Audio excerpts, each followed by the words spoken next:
All right. Full disclosure, I have no idea if this is working.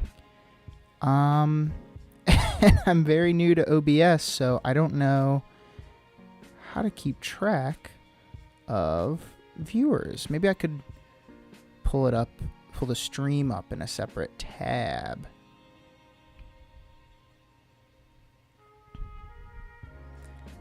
I'd love if people did show up and then I could ask about like audio quality and stuff like that. Oh god, I'm gonna have to mute this so we don't get death feedback.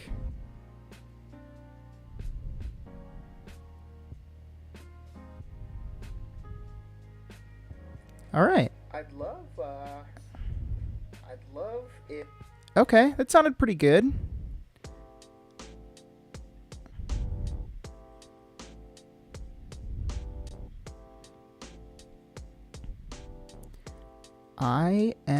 I'll do my best to keep an eye on that and see if anybody does pop up in the chat or anything. All right, so hello everybody. This is my first time actually doing this. I make dumb little YouTube videos from time to time, and what I kind of wanted to do is force myself to make more artwork, and the best way to do that is to give yourself an audience or a deadline or both. In this case, more the audience thing than not. So let me know if you guys can hear the music and everything. This is my first time streaming, so bit unfamiliar with how it works. I also don't know how much of a delay there is, so we're just figuring all this stuff out as we go. I wanted to do my character sheet for my character, the Moth Boy. It's for a little project I'm working on, a little sort of indie series where it's a whole bunch of cryptids and their secret life, and they're kind of like superheroes in a way of all the sort of things they get up to. And I've just been messing around with the characters and settings and little magic items and whatnot for ages now. And I figured it's finally time I actually put some time into making character sheets, writing down episode concepts, all that. And I kind of just want to work on the character designs. Now, my laptop is 8 years old, so I will be amazed if this all goes on without a hitch. Goes off without a hitch? We experience little to no hitches.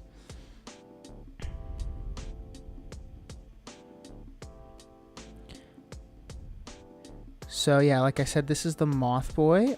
If you guys have questions about characters or the series or my process, go ahead and ask.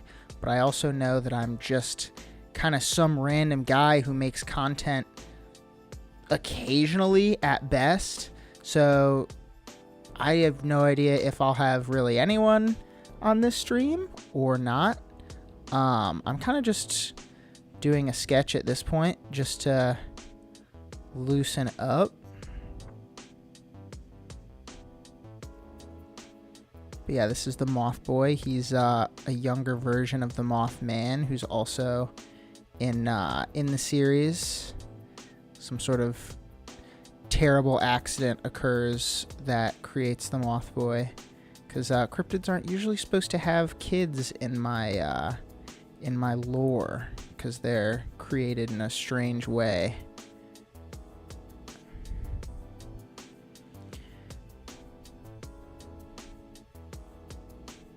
I think that's generally the shape I'm going for. You know, kind of a short, blocky body, big head, maybe a little bit like Gumball in that sense, I guess. But the Gumball designs are very flat, which, I mean, they do excellently in that show. Oop. silly layer, you should be locked. But I kind of wanted these guys to have a little bit more volume. Like, it's still very cartoony, but enough that I could have some really cool action scenes. And they'd have some nice volume. I guess Gumball also has... You can have action scenes with really flat characters as well. So, ignore me, is what I'm saying. There should be music playing. I don't know if there is, because I can't hear it. I'm just a silly little guy who doesn't I'm a silly guy with a broken shift key, which makes resizing a lot of fun. And I don't know how to record internal audio without having it play out loud. Or rather the opposite. I don't know how to record internal audio, period. I had it figured out at one point, but because I have a Mac, I had to download like different software and go into my like hardcore audio settings, not just like in the regular settings, and like trick my computer into sending audio through a different program. It was a nightmare. Maybe there's a better way to do it. But I don't think I'm smart enough to figure that out. All right, well, that's my little sketch of him. You know, from behind you'll be able to see his wings a little bit. They're pretty shrimpy. Like if this is his back, he's got a little, like, I think that's called like a little thorax on his butt, and then he'll have little moth wings with like the little eye pattern, and then there's his little like floof. This is the back of his head. Wouldn't do a nightmare.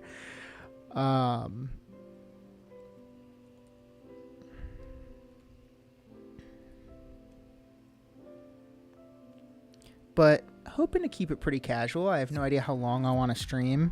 I'll be honest.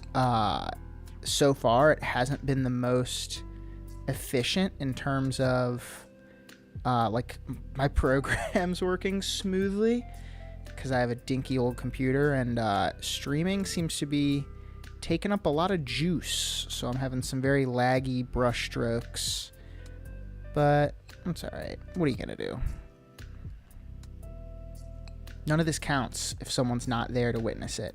Okay, so I think I'm going to make this whole turnaround nested in one symbol, where as you advance the timeline, he rotates around in place, and then I'll take that symbol, put them all next to each other, and just set them to display one frame, which is that version of the turnaround. So I'm going to name this symbol MB for Mothboy Turn, because I imagine there'll be a lot more other smaller symbols nested in here. I kind of want to group maybe some of these parts, like the generic shapes, for me to reference as I keep going. Oh, great. It's a great time for my monitor to just kind of stop working properly. Love that. Oh, geez, I can't even see on my end. There we go.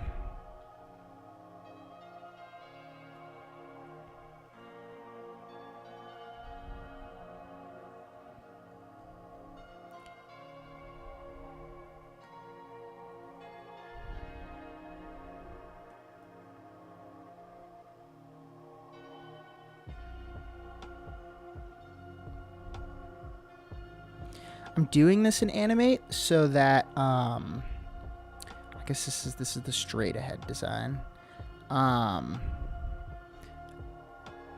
Good Lord, I can't even see, dude. Crazy.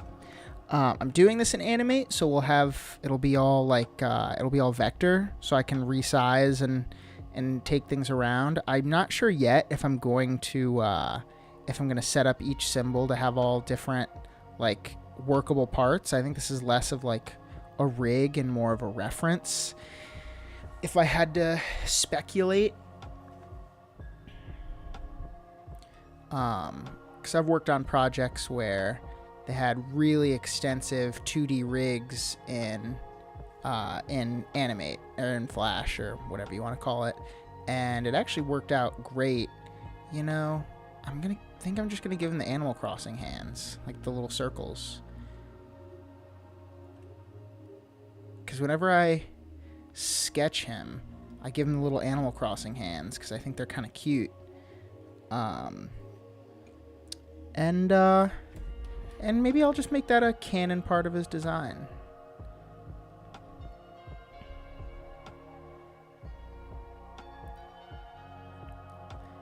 Big circular eyes. Oh, my monitor cut out right in the middle of that brushstroke.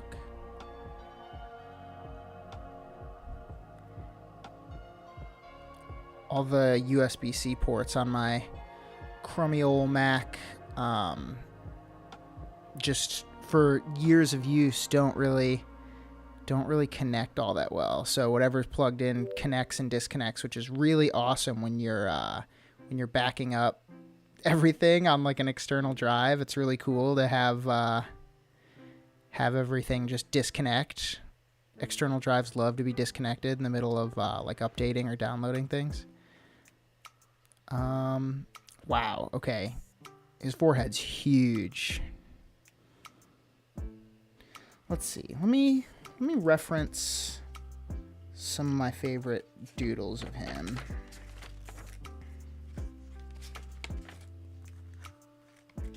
That's a good one.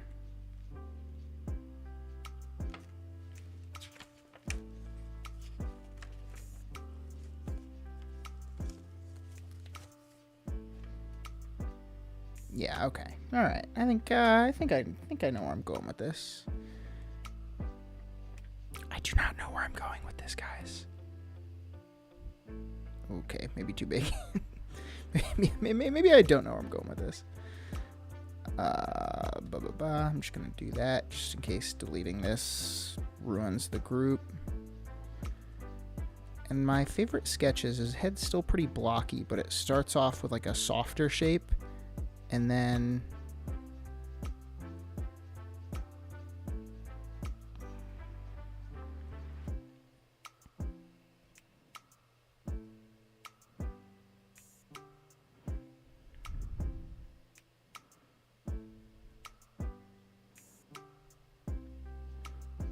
I don't know, because I really like, I remember a drawing tip I got a long time ago.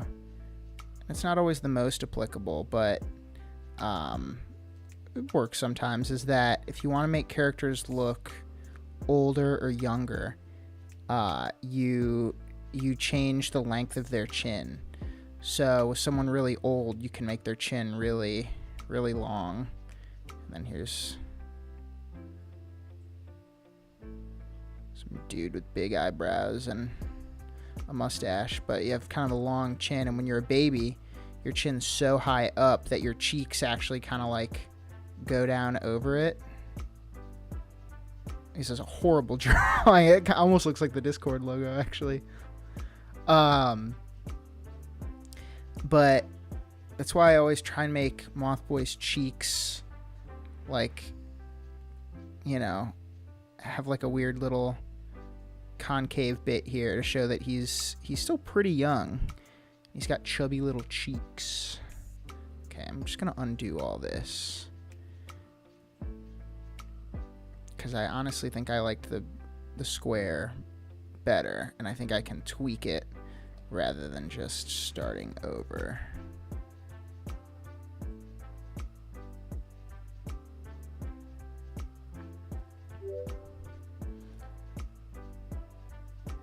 Got the iconic CalArts chubby face that everybody freaks out about. I think that's too chubby though.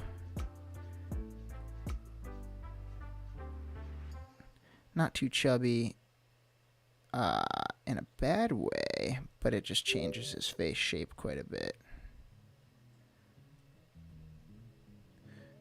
No such thing as too chubby, dog.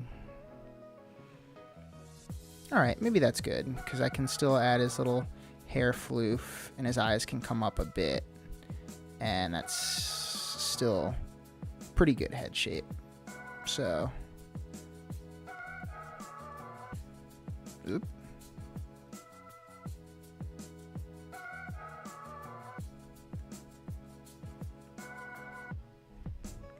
I'm also doing this front-facing drawing with, like, no guidelines, which is rather irresponsible. Oh, and I want him to have little cheek blushes. Not because he's blushing per se, but he's just got rosy cheeks. And then I go back and forth between his little antenna going like that or like that. Wait, no, that was the same thing.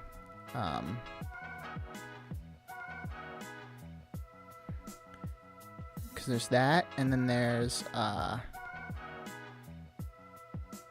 no, that's the same thing. What is wrong with me? I guess that's it. I don't know what I was thinking of. I feel like I used to draw them a different way. Now I'm losing my mind. Because I don't want them to look too much like horns. Maybe from the front, they're just straight on. You know? Because, like, they're only like that in 3D space. You know, when you're looking at them like from the side, but from the front they just look like that because they go backward. I don't know. You know what I'm talking about. You're smart. All three people here, one of which is myself. Thank you for being here, by the way. I honestly didn't know if anyone would be here. Maybe you're real, maybe you're bots. I'm just you know, I think a big part of this is I'm doing it because I wanted to, because I like it. So I wasn't too terribly concerned if people would be here.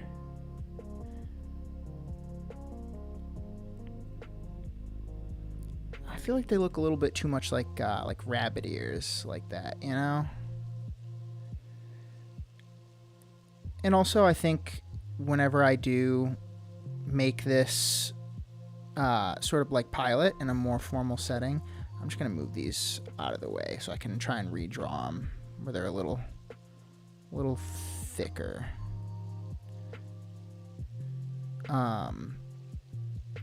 What was I saying? Oh yeah, like if I ever actually produce this pilot in any sort of official sense and I raise money for it, and I'd be able to like pay artists and stuff, I imagine it would be a very like storyboard driven show, kind of like an Adventure Time or a Steven Universe, that the style like changes from scene to scene, not so drastically that it's distracting per se, but enough that it's, you know, you can tell differences in style.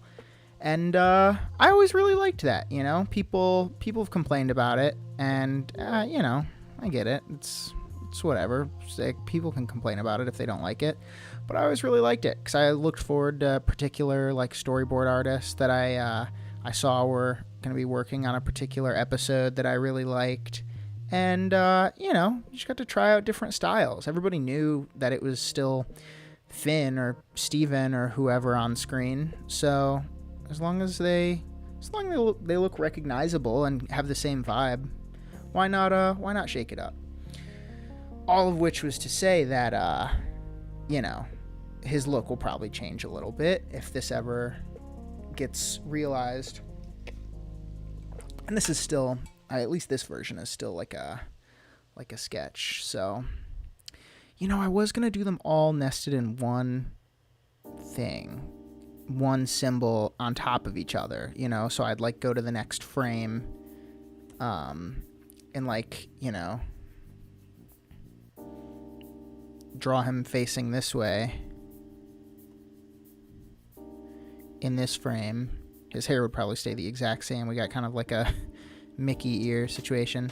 I'm just really roughly sketching this out to show what I mean. Yeah, it looks pretty good. But I was gonna just draw them turning around in one thing, but it might be nice to do them next to each other because the guidelines will line up. No, but the guidelines will line up here anyways when I do the, oops.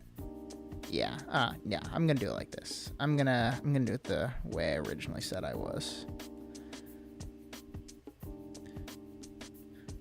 we'll just mark a few places that might be important. I think that's good. Top of the head, bottom of the head, torso, feet, antenna. That's good enough. Everything else I can probably tell from the onion skin. Bam! I was pretty much done already.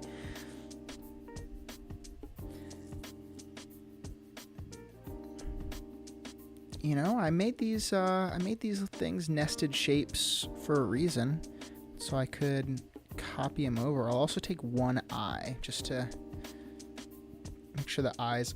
Oh God! Make sure the eye sizes are consistent. The eye's upsettingly kind of in the right spot. I'm just jumping straight to the side view, and then I'll do the 3/4 view after that.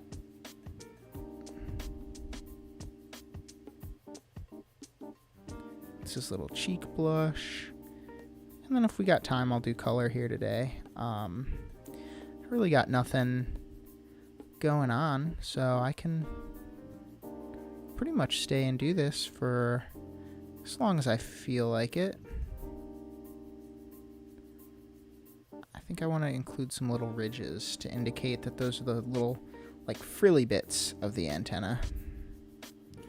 And then this is his like neck floof that I'm not entirely sure how it would function like in the real world. Like moths just kind of have a lot of like fluff, like poofiness. I think I imagined it like, well, if I get to the Mothman today, some of these design choices might make a little more sense, because I kind of drew Mothboy to be somewhat opposite to the Mothman, because the Mothman's very like gruff and kind of scary looking, honestly, whereas the Mothboy is supposed to be like really cute and charming. So where the Mothman has this like big mane of like moth fluff and poofiness, the Mothboy has this cute like, you know, little swoopy thing that I imagine if you like looked really up close at, it would look like a doily, you know? Does everybody know what a doily is? He has a little back of the head. That was just like his right cheek, but now it's the back of his head. And I could flatten that out, or I could just leave it. Honestly, I don't hate it. Let me turn off onion skinning. Nah,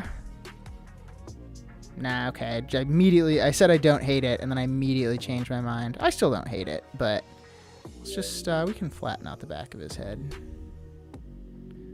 Pro tip, in real life, don't flatten out the back of anyone's head. I don't think it would go super well. He was looking straight ahead in the front view. Should he be looking straight ahead? No, maybe he's just got the 1,000-yard stare going on. I always draw him like smiling, so it's so weird to just see him so neutral. But I think it's important. Is that hair floof too much right there? I feel like it might be a bit too much.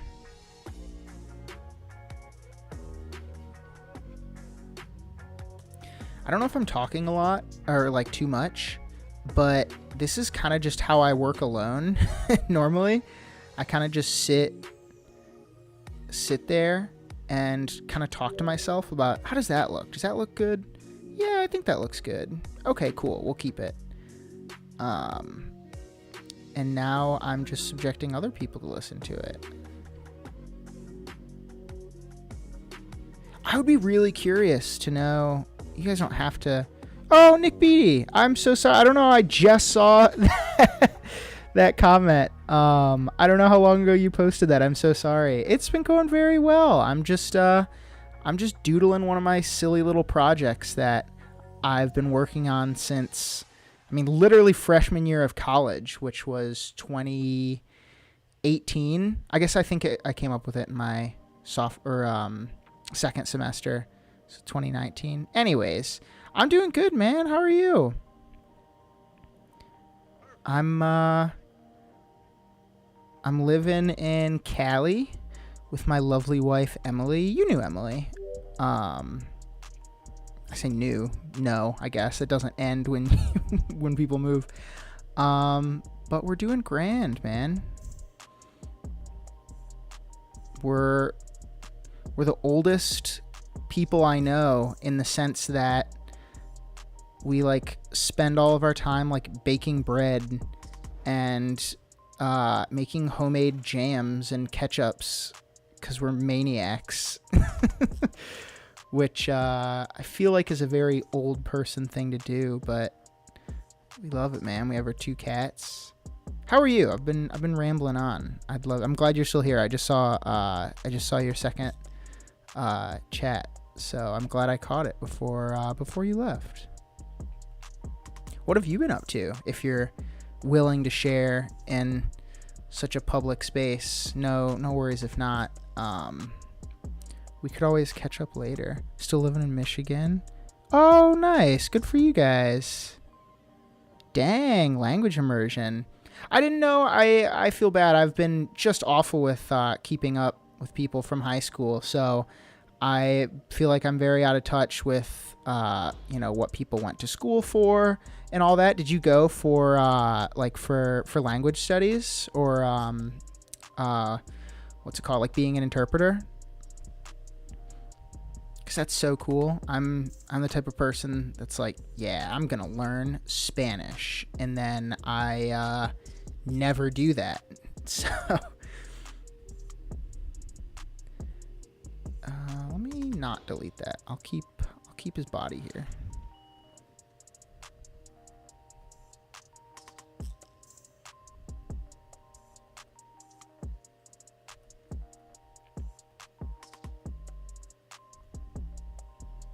Did I ever meet your girlfriend? Do I know your girlfriend? I don't know if it's someone we went to school with, or someone you met at a later time.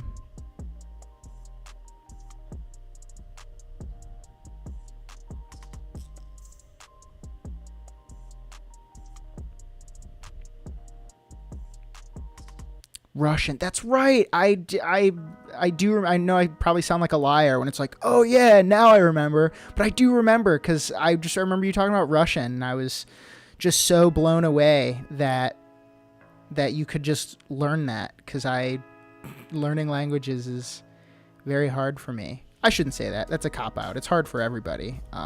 That's not an excuse to not do it. Danny Wade. Oh, cool. Kalamazoo. Nice.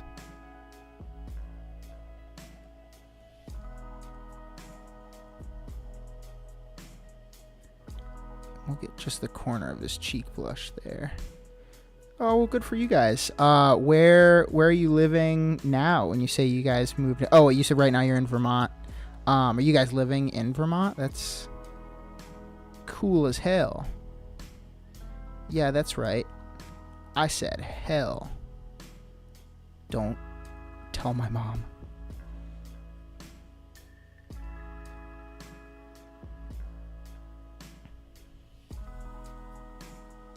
Oh, of course I remember you, Danny Wade. The man, the myth, the legend. You chased me and Liam in your car once home from school. Not in like a mean way. It was pretty funny at the time, although I suppose we were probably a little bit afraid. But it was very funny. I forget why you did that, but I just remember hiding behind a tree, because I was like, you can't hit us if we're behind this tree. I have no idea if you remember that.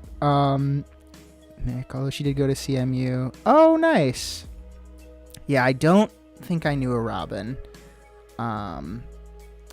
But that's cool, man. I'm sure she's lovely. I'm very happy for you guys. Moving in is a very fun thing to do. Emily and I are obviously living together now because we're married, but right after we got married, we still had roommates because we lived in Georgia for a little bit, for her work.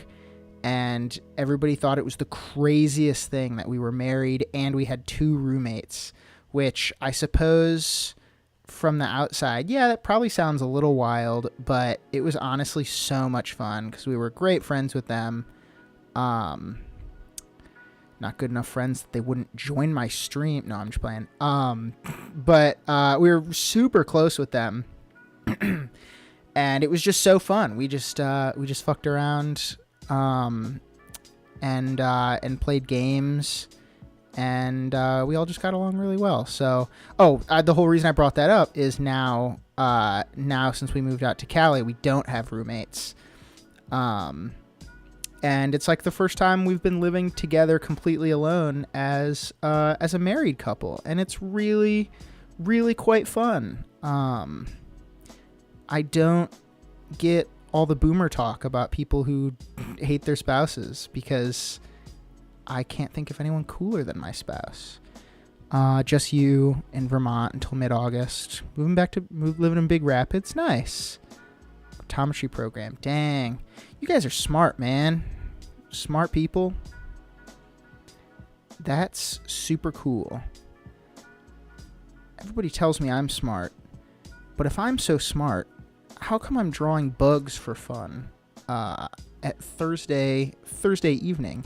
Danny Wade. I don't remember that, but it sounds about right. It was very funny. I mean, we had a great time. There was genuinely... I thought it was very funny. I can't remember why. I bet it was because my buddy Liam messed with you or something. Cool to see you still drawing and creating shit like this. Thank you. Yeah, you know, I really tried for a little while to do like be a freelance artist and just do this like semi full time, but you know, there just wasn't enough of like enough of a market for it, I guess, or less of the market for it, and that I was just so new and and figuring everything out.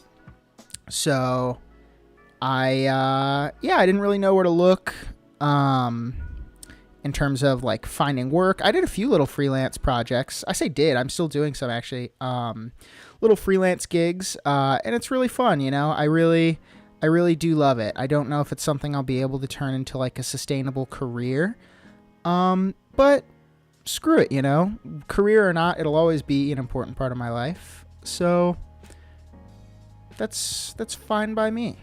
I feel like the eyes are a little strange. Yeah, why are boomers out there bragging that they hate their partners? Not a flex. I agree. It's always very sad. It's like, are you guys just unhappy? You don't have to be. I know you guys all grew up in a time where, I don't know. You grew up in a time where things were different, I guess, and the conditions under which you got married were maybe a little different. But, you know, chase your happiness. Hi, it's Ellis. It's so cool. I'm along with you. I'll send you a picture when I'm done. Oh, thanks, Ellis. Ellis is, he's my cousin. He's my cousin's kid, but that's basically my cousin, and he is a little artist himself, which is super cool. And when Emily and I were in Michigan, he showed us some of his stuff, and he really is a pretty cool artist, and he loves it a lot. So yeah, dude, send me, if you're drawing along too, send me what you're working on after this. I'd love to see it.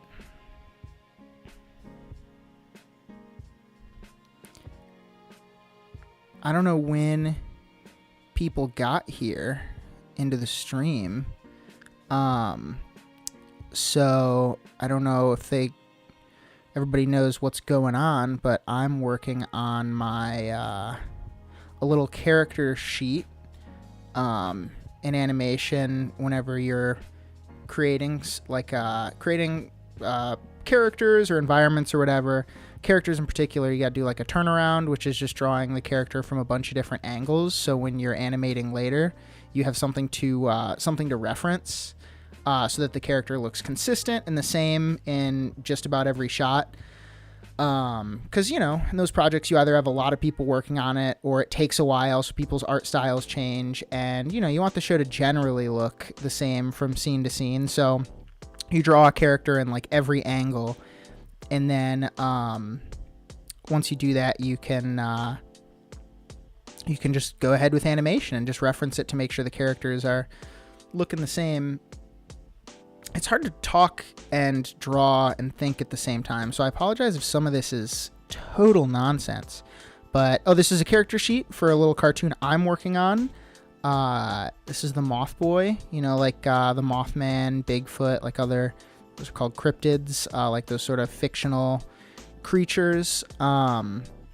And it's a show about them going on little adventures, and Moth Boy is the newest addition to this little cryptid community. So he's very bright-eyed and naive, but he's excited to go on adventures and all that with the Mothman, who's very grouchy and jaded because he's been in the business of being sort of like a cryptid hero for so long. A cool tip for the little 3/4 angles when they're facing away from the camera. That arrow, I guess, means nothing. Sorry, Danny. I didn't realize when you sent that. I hope you continue to do stuff, and hopefully you can do more full time if that's what you want. Thank you.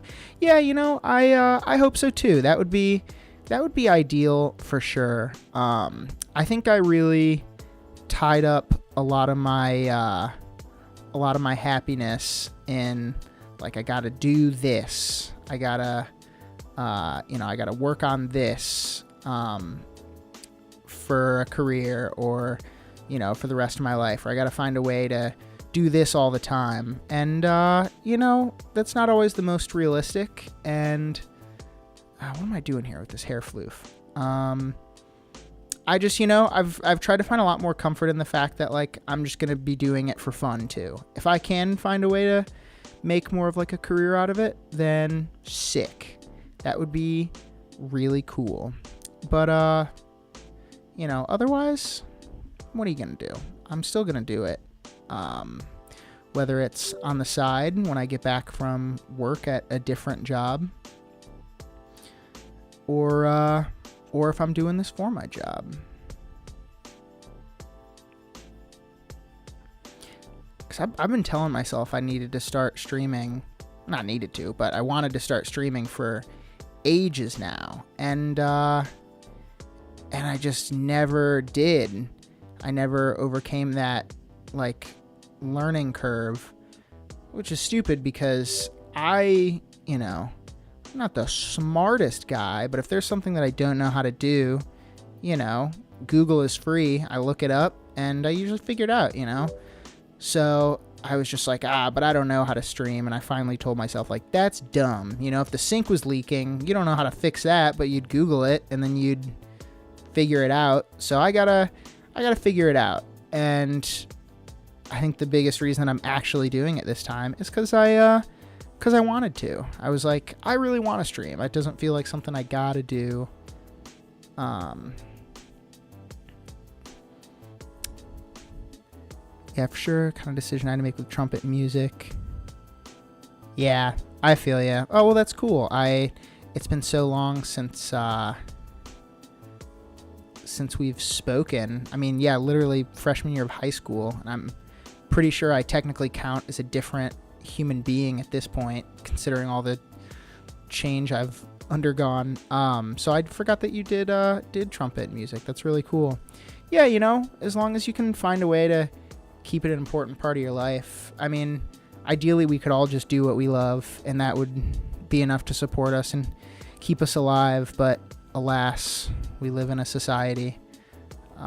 So that's not always possible, but what are you gonna do? I gotta be careful. I don't want to I don't know if I should even say this, but I don't want to swear if Ellis is here. I want to be appropriate for the age range. I don't know if I've accidentally let one slip. I can have a bit of a sailor's mouth sometimes. Oh, Nick, you streamed on Twitch? Dang, technology was super frustrating. Yeah. I was going to do this on Twitch, and then I was like, I've never even used Twitch, and I already have a YouTube channel that I do post stuff to, you know, once in a blue moon, but still. So I was like, I should just do it on YouTube, right? And then I did that, and in the process of getting this set up, OBS crashed like 5 times, and I just could not figure it out, and it was driving me mad. And I was looking up YouTube tutorials, and I was like, how do I just play music like from a YouTube video or something? And just basically found out that like I can't. So I just like downloaded some free copyright free music just to like have it be playing. So that's what you're hearing is actually, you guys can hear music, right? But yeah, the technology aspect can really just be a drag. Default music. Yeah, I can see this music channel still going. Oh, it's almost over. I think it loops, but just in case it doesn't, I'm just gonna start it over. Hopefully that doesn't, wreak havoc on the stream. I mean, that's pretty much done. OBS is so awful, it's ridiculous. One of the only options. Yeah, I know. It was when I was looking up like just how to get started, right? And clicking on the first YouTube video that came up before I like, looked a little closer at things that might be a better fit. It was like, yeah, it's OBS or Streamlabs, and you don't want to use Streamlabs. And I just took that random stranger's word at face value, and I didn't even try with that. Maybe I should have. So the hair floof is always on the left side, which it's kind of supposed to be, like if it really was like on the left in 3D space, when the character's like let's say the character is looking this way, then like the hair floof would be like kind of covering the eye, like I think it's always just supposed to be in the direction that they're facing. Oh geez, my cat is like doing the thing. I think it's called cat coughing, but it kind of just sounds like a bunch of sneezing. You okay, buddy? You all right?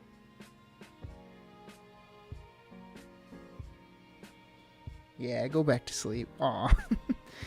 Yeah, Streamlabs is somehow worse. Oh, it's good you've tried it. I'm sure well, yeah, I mean, if you stream for a couple months, you obviously know far more about this than I do. So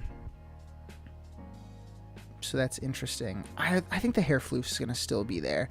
When it's turned completely around, maybe I'll flip it, since it's like always on the left, quote unquote, when he's like neutral. Then when he's face backwards, it would be the other way, and it wouldn't be an issue because it wouldn't be an issue because it's not interfering with the way he's facing or anything. Ooh.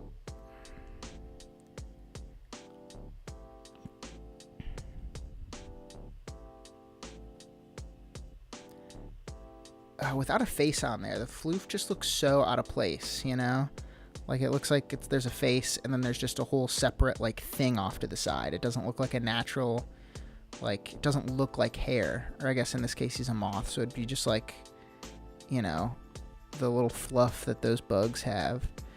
Oh, I didn't even add wings. That's the thing about this character is I always forget to add the wings. And he's super young, so at least in my idea of the story is that he can't fly yet, like that's something that would happen later in the series. So I never draw him like using his wings. So maybe they're just like very small and petite, like little fairy wings.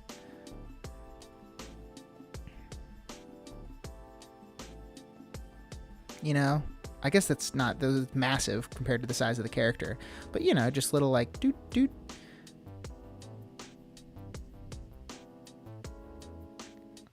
I don't know if that looks strange. I might do him a little bit bigger. Maybe they kind of frame his little thorax. And then he's a moth, so of course it's got the little like eyeball pattern on it. Ugh. Nightmare. There we go. Yeah, maybe that's it. Maybe that's the solution, is just to keep him kind of small and out of the way.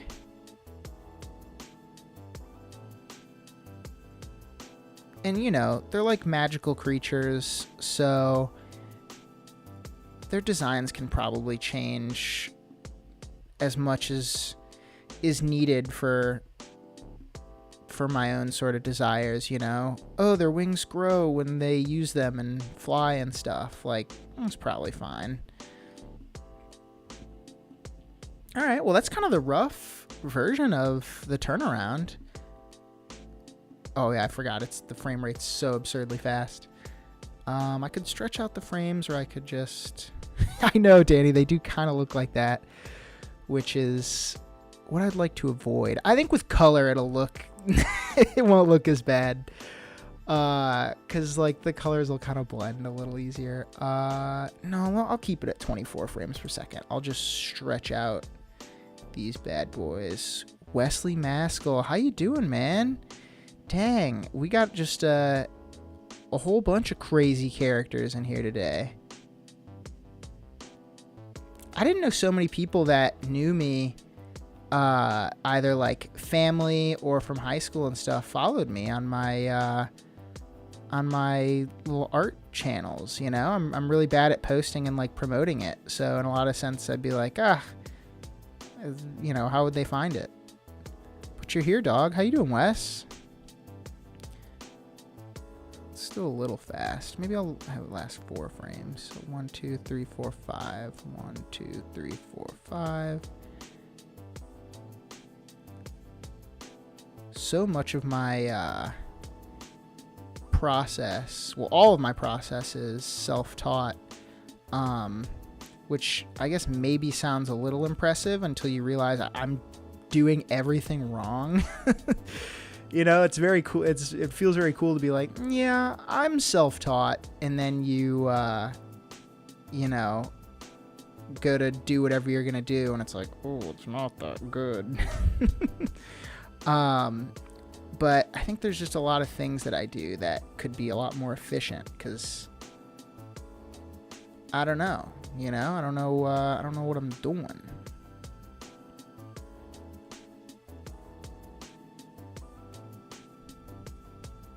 Oh, I appreciate you, Wesley. I miss you too, man. It definitely stinks being so far from Michigan. We miss it a lot. You know, that's where all of our friends are, and that's where our family is. So it's tough. It's tough for sure. Wait, you're reversed. Oh yeah. Yeah, you know, we miss you guys because we see, you know, on social media or hear from my folks that people are getting together here or there. And it's like, sounds pretty cool.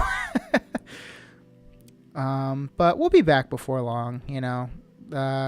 Cali ain't going to be permanent. Just here for work and stuff. And then we'll be back. And then we can clown around as much as we want.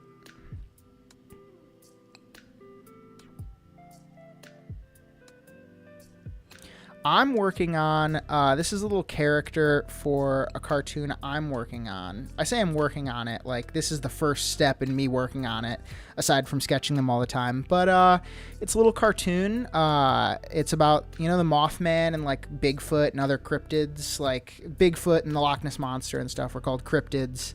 And it's just like a word for like all those imaginary sort of creatures from like folklore and folktales and stuff. And I have a little cartoon idea where all those creatures are real and they kind of live in the woods and they have their own little community and they mess around and they have friends and enemies and they save humans from bad monsters and whatever. So this is the Moth Boy, who is the child of the Mothman, which whenever I tell people this, a lot of people are like, oh yeah, Mothman. Like, I know what you're talking about. But a lot of people don't know who the Mothman is, which is wild to me as someone who's always thought the Mothman is a really interesting, like, sort of creature. You know, I don't really believe in these things in the sense that, like, I think they're real, but I think they're very interesting. You know, they're fun things to, like, think about and kind of stretch your imagination with and tell stories about. That's what folklore, all that stuff came from anyways.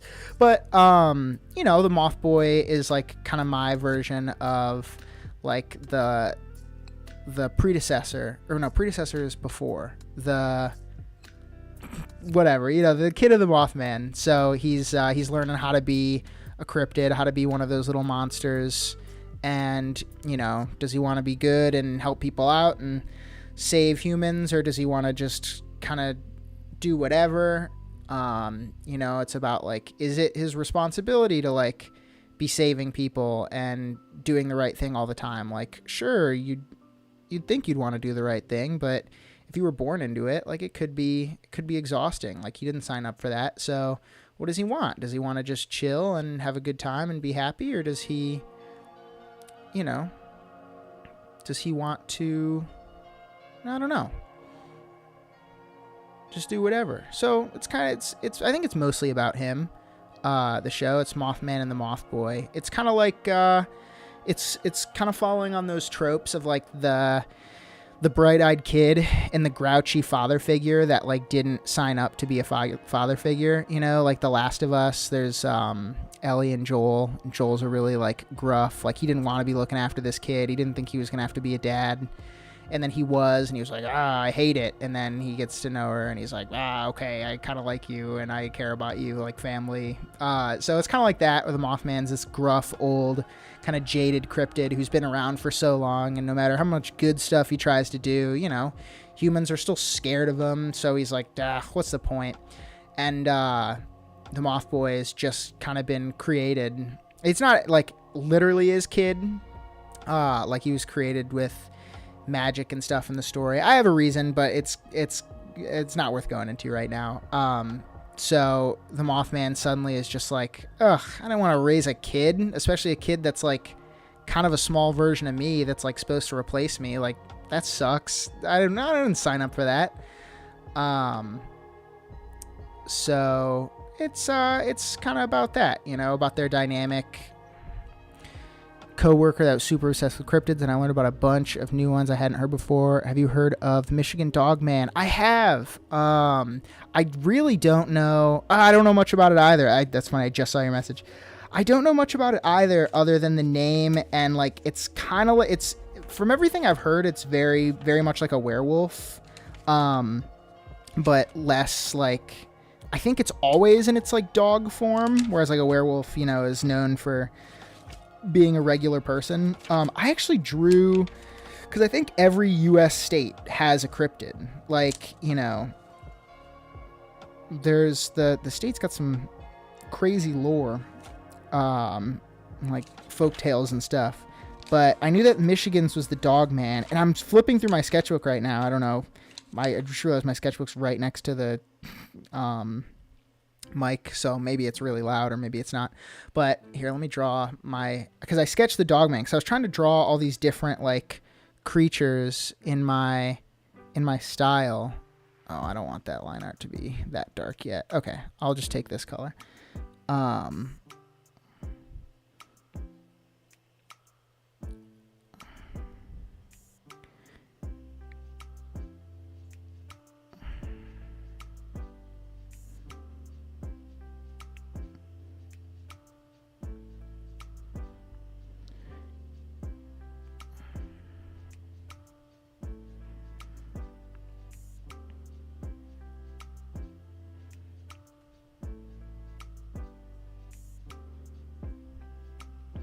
Drawing the Dogman right now.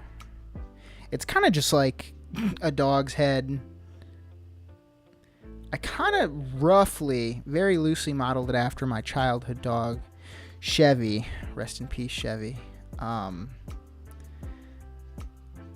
But because she had a very, like, right at the end of her snout, she had a ton of whiskers and stuff that, like, went crazy, and we never trimmed them. I don't know why we did that. I was a child, so I guess that absolves me from the responsibility of needing to have done that. But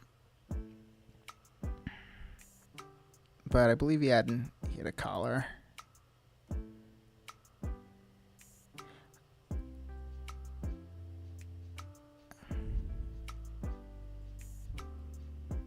And then he had like a color patch, I think. How did I draw? Oh, yeah.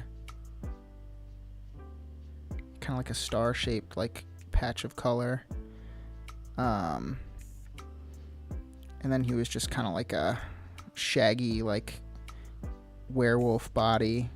He had claws and stuff. But yeah, I had heard of the Dogman. I don't know why I gave him such like a tall cylindrical head when I decided to draw him for the first time. Very polite.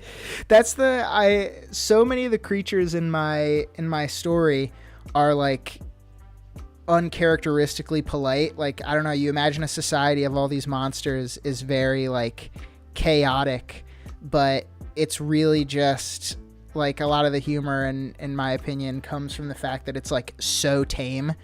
And they have like community gardens, and everybody signs up for shifts to like work things. And everybody's just chilling. And it's incredibly casual. And, you know, there's these huge monsters that are just like sitting down and playing chess together, and having a good time. And then like very like Animal Crossing vibes, like they've created this perfect little community. And then I figured like it would be kind of paired against the chaos of going out and like doing missions where there's like an evil monster, you know, wreaking havoc on a town or whatever. So it would like dive into insane psychological horror when they're facing like the Bone Man, but then they'd like come back home and like everybody's like, oh, we've plucked fresh rhubarb. So I don't know. That's why I thought that would be like a fun sort of thing. And I always loved in cartoons like home bases, like things that you'd come back to and they were like always the same, generally speaking, but they like changed in little ways from episode to episode. Like, I don't know, like Finn and Jake's treehouse in Adventure Time, you know, like they weren't all, it wasn't always in this line is really thick. I don't think the line art in the show is going to be that thick. But you know, they'd come back to places and, you know, generally be the same. I'm turning the opacity way down so that I can draw over it with like the final lines. So it might be like really hard to see, but that's kind of the point, because, you know, like this black line that I'm drawing is supposedly like the final line. So if the sketch layer under it is like super visible, like I'm just going to set it to fully visible, then like it's hard to see like, oh, was that a good line? Like, I don't know, like these different lines are kind of fighting for your attention, and you could finish it and not even realize that like, oh, I didn't even draw the mouth in the finished version because the sketch version was so dark that I just, you know, glazed right over it. Maybe I'll cheat and use a shape. What was I saying though? I don't know. I never know what I'm saying. You know what I'm saying?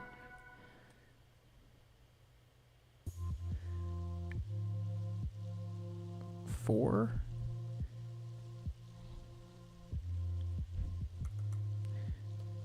I feel like that's too thin, you know? I'm imagining Bigfoot and the Jersey Devil chatting by a water cooler in an office. Yeah, you know, that's kind of the vibe I'm going for. Although I'm kind of an idiot in the sense that whenever I'm trying to talk to people about this idea and they don't know like what cryptids are, or they've never really heard of that, so I'm having to like explain it to them for the first time. I'm like, oh, like Bigfoot, I guess. And they're like, oh, because that's kind of universal. Everybody knows Bigfoot. And they're like, oh, okay, like, so Bigfoot's in your thing? And I should be like, well, actually, because I had this funny idea that I don't like they look too artificial. I'm just gonna draw them. You know, it looks good that they're a little wonky and misshapen. You know, that kind of sells it for me, at least. I don't know. But the way that cryptids exist is in this story, or in my cartoon, like humans tell stories and pass on these legends and stuff over time, and that's kind of what gives them power. So like before the Bigfoot ever existed, like Bigfoot didn't exist, but people told stories about this like huge ape creature that lives in the woods, And so, because like through the power of human belief, like it came true sort of deal. So the more people believe in a thing, like, you know, the more prominent it is, the more powerful, or maybe there's more of them. And it's sort of a thing where like everybody on Earth knows Bigfoot. So Bigfoot's effectively like immortal. You know, even if you were to die, so many people believe that he's real. Or even if they don't believe he's real, they tell stories about him. They buy t-shirts with him like on it. So like there's just this peaceful little community of everybody banding together, and he just got so arrogant of like, screw you guys, I'm immortal, I don't need any of you guys, I'm out of here. And he just goes and like builds this huge woodland mansion, and just isn't even like in the show until they like need help with something, and they try to recruit him, and maybe him and the Mothman have a checkered past because he's kind of arrogant, or whatever. But you know, it's like the one thing I have going for him. He's like, everybody knows Bigfoot. And then I was like, I have an idea. He's not in the show. So I don't know, man. Sometimes I just need to chill, and then the idea will come to me. I want to separate these out by layers, or rather, I don't want to separate them out by layers because it's annoying, but it'll save me so much work. Oh, but it's annoying. Okay, I'm gonna go ahead and not do that, and then Spencer Houston loves Bigfoot. Dude, you are Bigfoot. Yeah, right. The Bigfoot and the Loch Ness Monster are my two go-tos. Dude, we got a like high school reunion going on in here.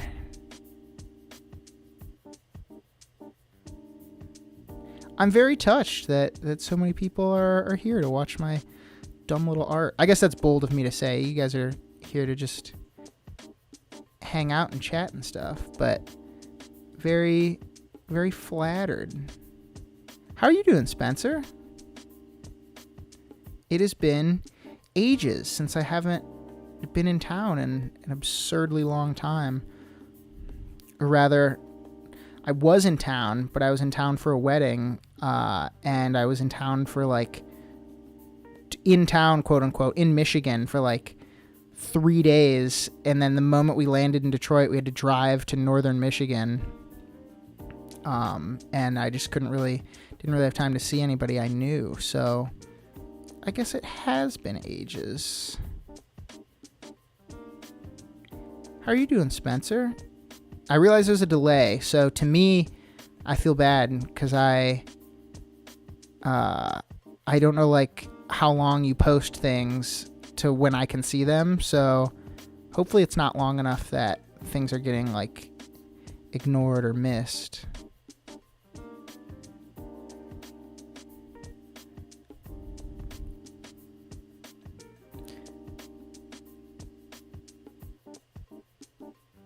How long has this been going on, by the way?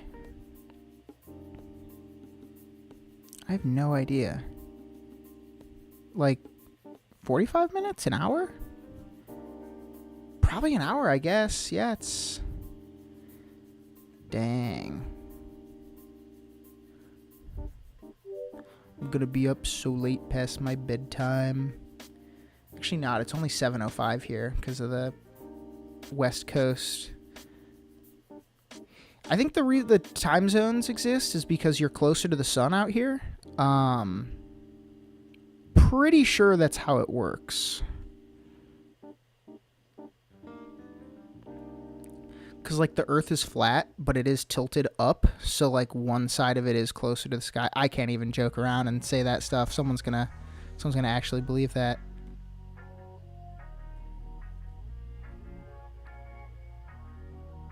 Yeah, oh, that's good, Spencer. I've been good too, man. I've been living the dream. It's hard to complain.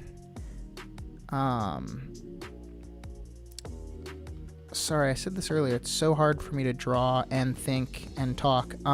Yeah, man, I've been great. Living a very unconventional life with all the moving around and whatnot, but that's just the way it be. But very happy. Got that domestic bliss where I bake bread and I kiss my cats on the forehead before I go to bed. Play board games with my wife. Life is good, man.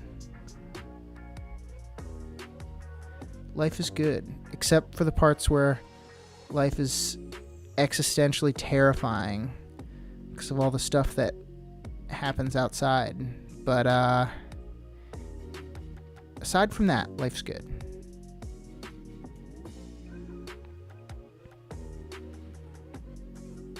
I feel like something's off.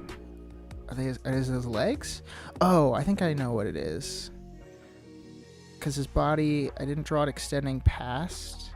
So it kind of just looked like he was leaning way forward. Oh, but now his weird little floof things are strange. Because I don't think that's the angle that they would be.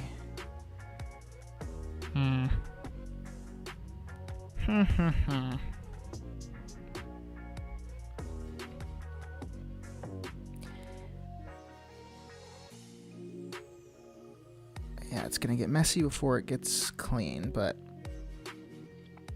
that's all right. When he's facing forward, there's a loop right in the middle and then on the corners, and then I imagine there's one like on the side. So, you know, if you were looking at if there's his head from above and there's his eyes and his little antennas, you'd have one there, one, wait, yeah.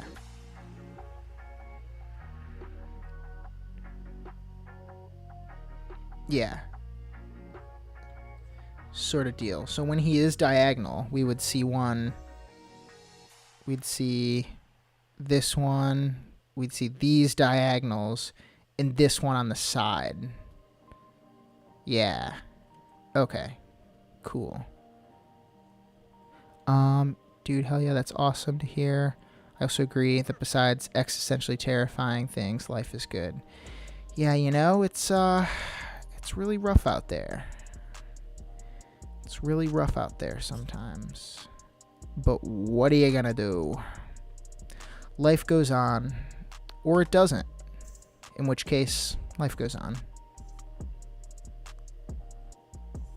I don't know, does this look right?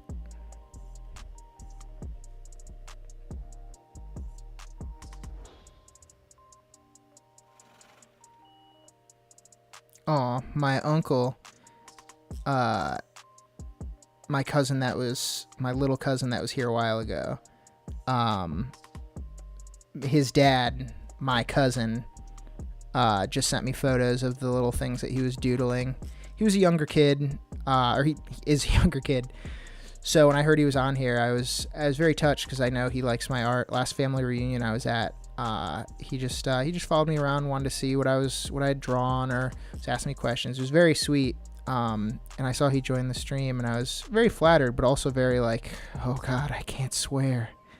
I swear so much. I guess I could, but you know, I don't want to upset anybody. I don't want to upset my cousin by teaching his kid a scary new swear word. Nick's heading out. Have a test tomorrow. Nice. Well, good luck with the test, man. Good luck with school and everything. I hope you are back home before you know it with the GF and everything. Thank you for stopping by. I really appreciate it. I'd like to do these more. So hopefully, hopefully we will see each other. I don't know. We'll have to see how good I am at committing to actually doing it, but I think we can get there. I think it'll be good. So yeah, man, thanks for stopping by, and I'll catch you the next time.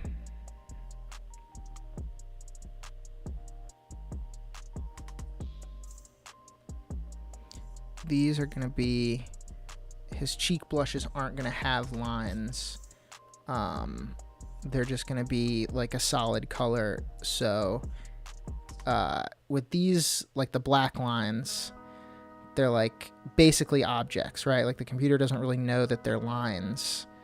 It's just like, you know, it's almost like paint and that you're just like throwing down these, they just kind of form rough shapes. Like when I select this, it doesn't know that that was its own brush, so it takes everything it's close to, whereas this is a different type of thing. This is like a line, so this is not the color that he's going to be, but I'm just, for example, no, I wanted green, blue or whatever. I can do that, and then let's say for his blush, I want it to be purple or something, I don't know. I can select these lines because they're a different type and delete them entirely. So we still have the change in color without having actual line art to go with it, which is what I was going for. I'm going to peace out as well, bro. Happy I came across the link in my YouTube feed. Hell yeah. Thanks for stopping by, Spencer. I appreciate it. I would like to do better at staying in touch with high school folks. It's not because I'm not interested or don't care, and I hope it doesn't come across that way. I'm just really bad at, I don't know, I'm quite bad at reaching out to people, which I realize is something that's very within my power to control. So I would like to do better. I'll chat with you soon, my man. Peace out. Or you're already gone and I'm just saying this to no one.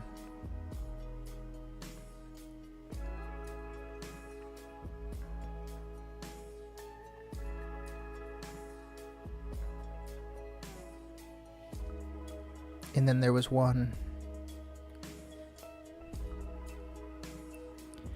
I don't know how I want to do line colors, you know? Like, it's a pain in the ass to do lines that are also other colors. 'Cause like I said, everything kind of just groups together. So if I wanted these antennas to, instead of have a black line, have a dark red or whatever, I do that and everything goes dark red. So I need to like section off with that special line tool to like separate it from the rest of everything. You know, paint it the right color or change everything back to the right color and then delete that line. And even then, like, it's not perfect because you zoom in and it really only changed where I drew that barrier. You know, I got pretty close, but you know, just to do that every frame when you're animating something is just such a pain. So I don't want to have to do that.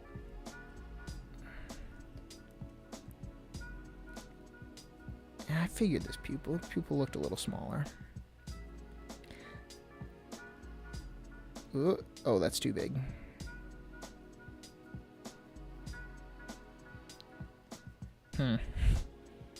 Seems too big. Maybe not. But maybe though. I don't know. I don't know. Who knows? Certainly not me.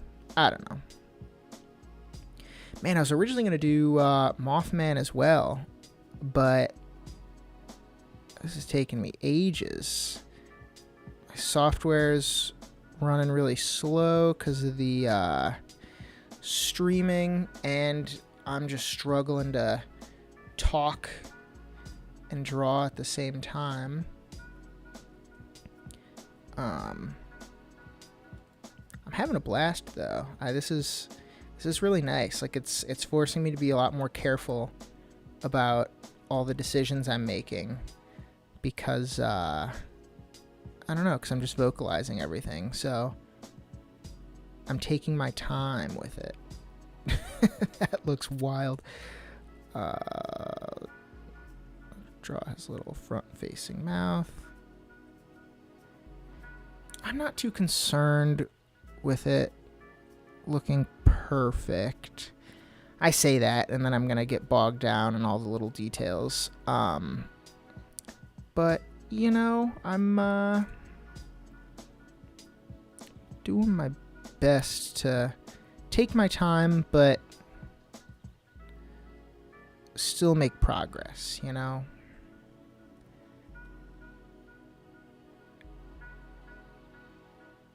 Or maybe I'm just being delusional by convincing myself that I am doing that, when in fact, I am not.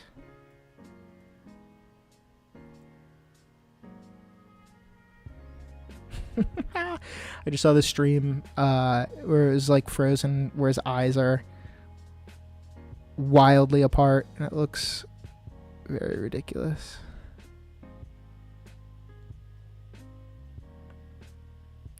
I hope this is something I have the time and the drive to actually make into like a series, you know? Because my buddy Alistair, he did Hugo's Mind Palace, which was his animated pilot, and it was all right. No, I'm just playing. It was great. He's not even here. I don't even know why I'm trying to start fake beef with him. But I mean, that was awesome, and I was able to help out on that a little bit. But it's just one of those things, you know? You see other people do it, and you're like, oh, that's so cool. I want to do that. And then you just kind of have to like shake yourself and say like, then do it. Do it. You can.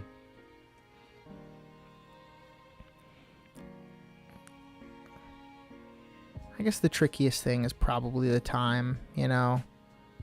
Because unless you're fortunate enough to have a successful like crowdfunding campaign, like with the Sludge Brothers thing that I worked on, I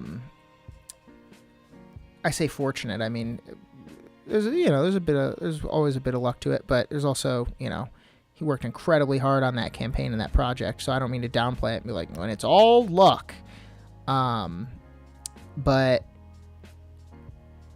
Blah, what was I saying? Oh yeah, the biggest thing is time, you know? So if you're lucky enough to get fundraising for it, and you can be like, oh, I don't have to be working other freelance gigs or other long-term like jobs. I can just put all my energy towards this because it's bringing in some money. Then sick. But if that doesn't happen, then you know, when are you supposed to work on it? You know, people got work, people got other things going on. I don't know if any of this is making sense. I'm just yapping, dude. I don't know if anyone's still here. Is anyone still here? 2 watching, 2 whole people. Don't you know crowds make me nervous? One of you's got to go. Please don't.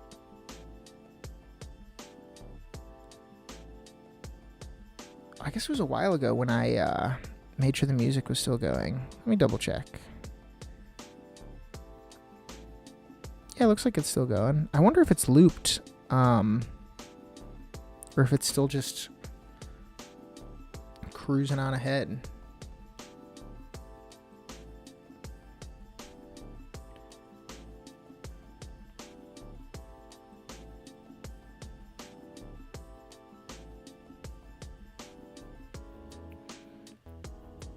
I love these little characters, man. I've been drawing them for years. I mean, years, since sophomore year of college. And they've changed a lot. They definitely look a lot different than they did when I first came up with them. I think Moth Boy had like insect eyes. I think he had a circular head. I think his like poof was like right in the middle, and he had like one of these mouths, like the weird 3 mouth, like the thing that Morty does in Rick and Morty, because he was like a bug and he like always had his little tongue out. It was like, you know, it was a fun design, but very hard to like relate to when you have this weird like segmented eyes and a mouth that can't really convey human emotion very well. But I was on a camping trip, or a hiking trip for school. I got accepted into this like kind of like a study abroad, except it was still in the country, where we would hike the like the Appalachian Mountains, and I don't know, talk about recycling or whatever, and we were just talking about like cryptids and stuff, and I honestly don't remember if it was me or if it was my buddy Paige that was like, what if Mothman like had a kid? Would he be Moth Boy? Like, Moth Boy sounds such like a, you know, like a sidekick, like Mermaid Man and Barnacle Boy. Like, Moth Boy, like, is that anything? And I think that's when we drew those ideas. And it's one of those things that like we talked about so long ago, that I'm just, you know, the brain makes up its own memories all the time, or recontextualizes things in a ways that, whatever. But sometimes I worry, like, was this my idea? Or was this my buddy Paige's? Obviously, I've like come up with a lot more lore than just the original concept of like, oh, but what if a Moth Boy? But I remember I texted her. I was like, Paige, like, who did, for real though, who came up with the concept of a Moth Boy? And she was like, it's you. And I was like, are you absolutely certain? Because I would feel awful if I just stole that. If you said it and then I said it louder and was like, haha, that is a good idea. It's mine now. You know, I don't want to be that guy. But I talked with her and she was like, nah, dude, that was your thing.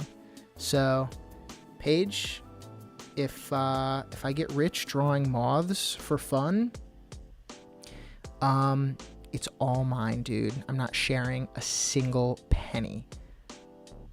No, I'm just playing. I'll get you an ice cream or something. Then I'll drive away in my limo. I'm leaving the detail lines in here because I do think I'm going to go for a different color.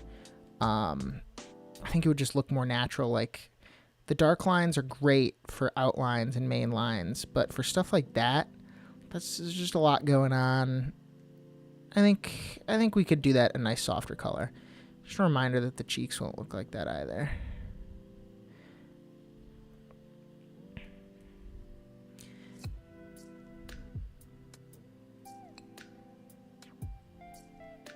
And then, oh, I didn't change the floof at all.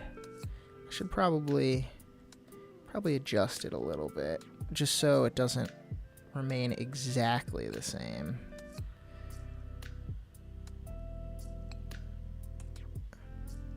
And then I'll just reference the other one, but I'll move it in a little because it would rotate that way a little bit, I guess.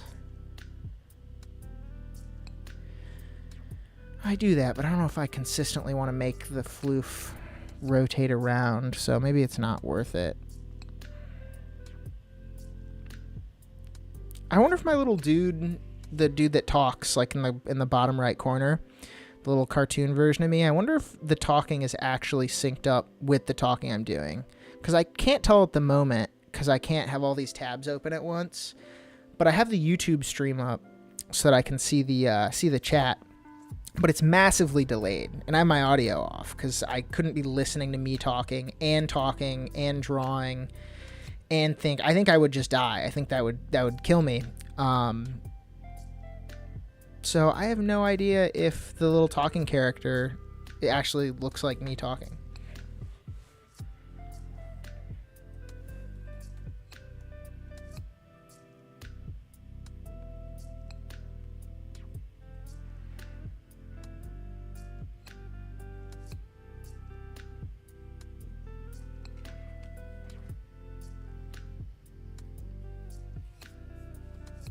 Okay, I don't know why I just did nothing there for a second. I think my brain turned off and I was just kind of staring straight ahead.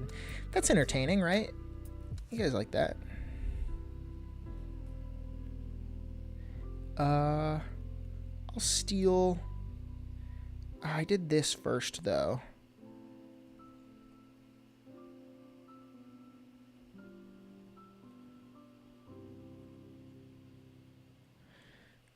And the only reason I bring that up is because I did it first. So when I copied this to this, you know, I'm sure a bunch of little things kind of got messed up or looked a little funky. So instead of copying the copy, I'll just take the original and try and work off that. Which Might actually be the move. Yeah, I think that works nicely. Give him this little iconic cheek blush. I don't know how it can be iconic. This is the first time I've really drawn this character in a public setting.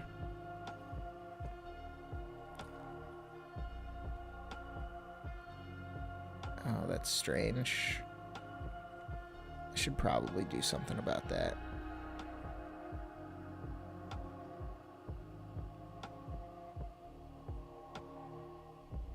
I like the idea of deflecting blame within my own stream of like, oh, that looks awful. Somebody should do something about that. somebody should do so. Oh, it's me. I need to.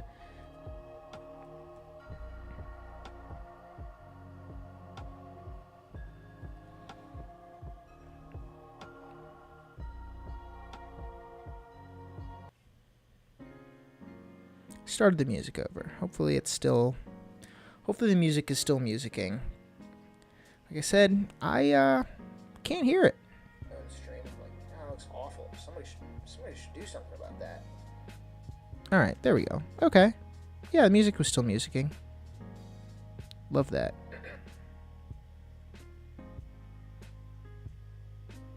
Wait a minute. No way.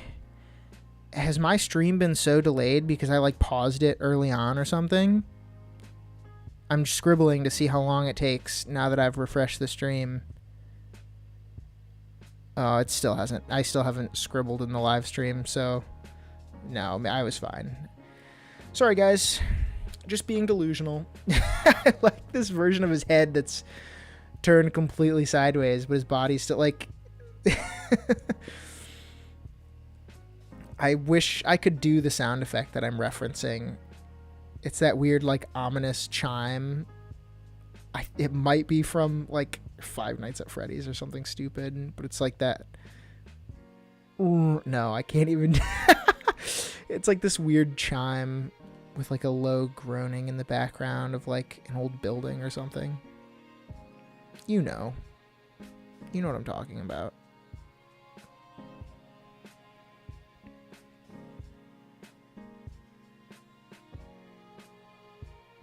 My roommate in Georgia could perfectly do the, I don't know if it was like a Vine or a TikTok or something, but it was the like, huh? He could do that really well, and then also the, I might get loud for a second, but,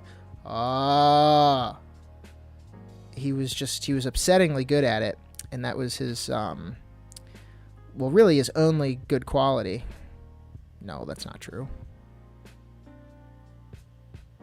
It's one of two good qualities, maybe.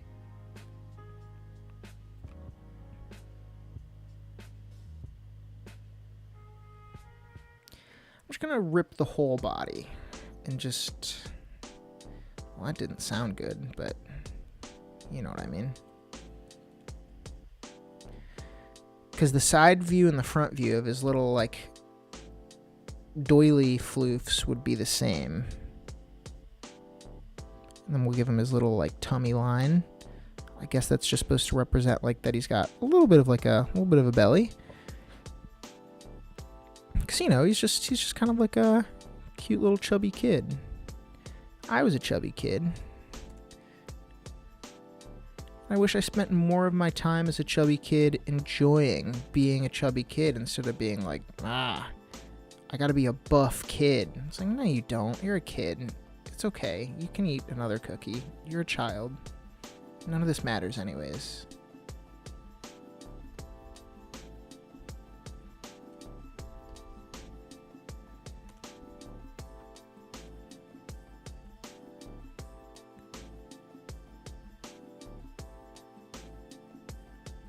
I wonder when I should call it for this stream and just end it, you know? Because I'm having a good time.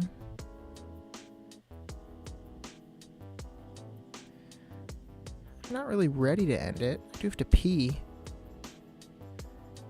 And, don't really know what to do about that. Panic, maybe? I'll try panicking. Panicking did not work.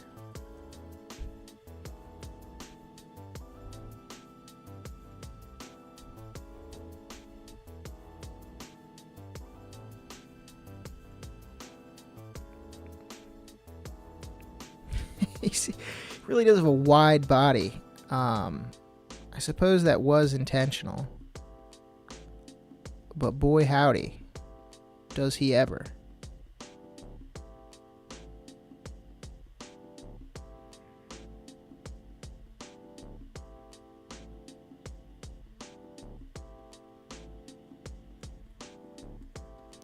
See, there's all these little bits and bobs that get really annoying in Animate. I mean, they'd happen in a Photoshop program too, but something about Animate, it just really, the brushes really leave these weird misshapen clumps everywhere. Like, that's a weird shape, that's a weird shape. There's some weird shapes happening in there. It's not a big deal, you know, especially when you zoom out, but like, it can just be annoying. It's like, I just want to draw a simple line. Anytime you're trying to like connect two lines, it throws a fit.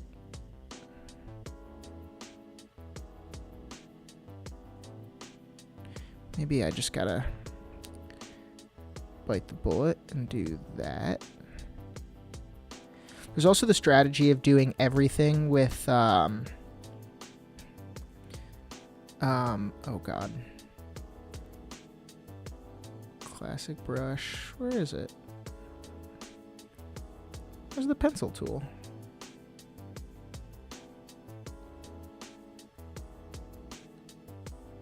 Oh, I guess that's it.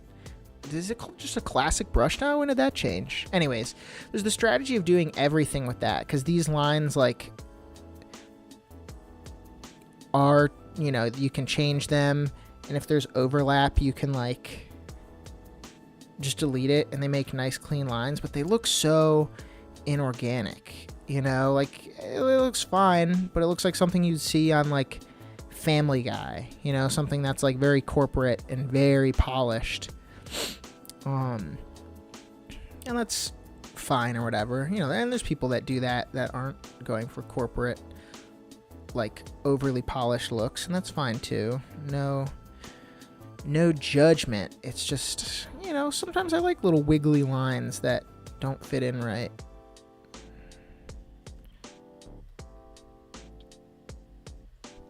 Okay, yeah, there he is from the side. Really, is he too wide from the side? I can appreciate him being wide from the front because he's like, just, you know, kind of a wide character. But like, look at all this head space from the back. Like, that's a lot of head. I regret saying that immediately, but maybe I could just squish him down. You know, like, take the whole thing and like squish him a little. I expected that to be worse. I mean, it messes with the line width a little bit, but like, that's not bad. I might unstretch his eye, because now his eye's slightly elliptical? Slightly elliptical, and I like the eyes to be perfect spheres. Or I guess, no, I already said what I said about perfect shapes. Imperfect spheres.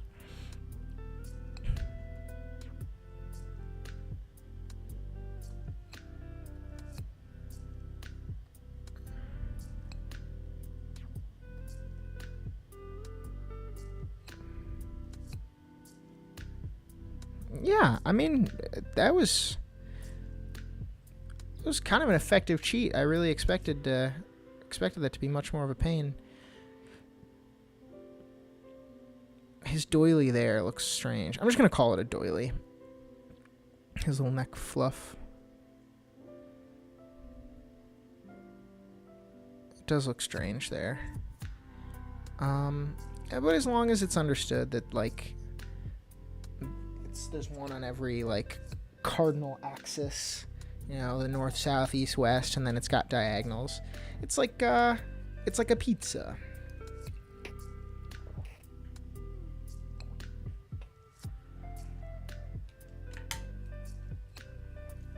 just slammed some water. That was probably fun to listen to.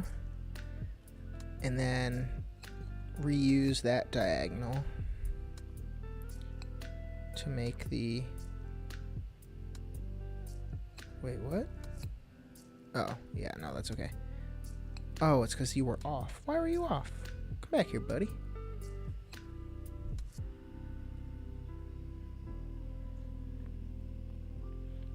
I might make this a little darker. It's just almost too hard to see.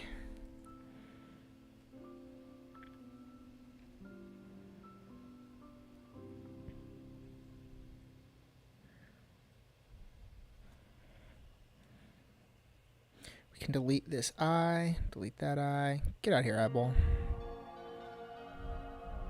Don't need you anymore, eyeball. And then this one's like really looking at the back of his head, so we wouldn't even see most of this eye. You know, when you're facing a certain way and you can't even see most of your eye. You know what I mean.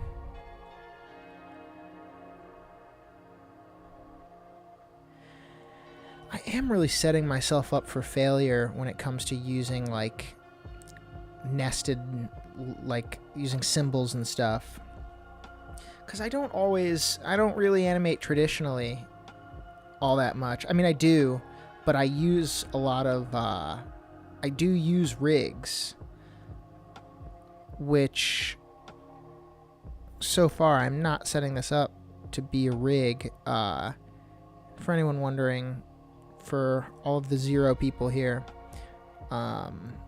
rig is just kind of like a puppet, you know? Like Family Guy would definitely use that, where you draw the character and just to you know, it just looks like a guy, but behind the scenes, like this is a separate piece and this is, or rather like that's a separate piece and that's a separate piece. Like they're all technically like drawn separately, but kind of connected together. So if you wanted to draw the character waving, you wouldn't really have to draw another hand. You would just rotate that piece and rotate that piece, and then, you know, just kind of move them around. I don't know why I'm waving in real life. That is useless. But yeah, they're kind of like puppets where you just break everything down by pieces. So like if I wanted to, I could make that arm as a separate piece, and I would have to create it as like an object, and I would have to put it behind this doily piece that would like overlap up there, but the head would be in front of it, so you wouldn't see that like joint, you know? I don't know why I'm bothering explaining this, like I said, to no one, but when I'm incredibly famous and people are going back to watch my old streams, they'll know what I'm talking about. They'll appreciate it. In the far future. When am I famous? When are people rewatching this? When I've made it big. 2025. God, no. No one's gonna watch this. This is going to be fed into an AI program. And that program will listen to all of these hot pro tips I'm giving for absolutely free. It's going to use them to put me out of a job. I'm not bitter. You're bitter.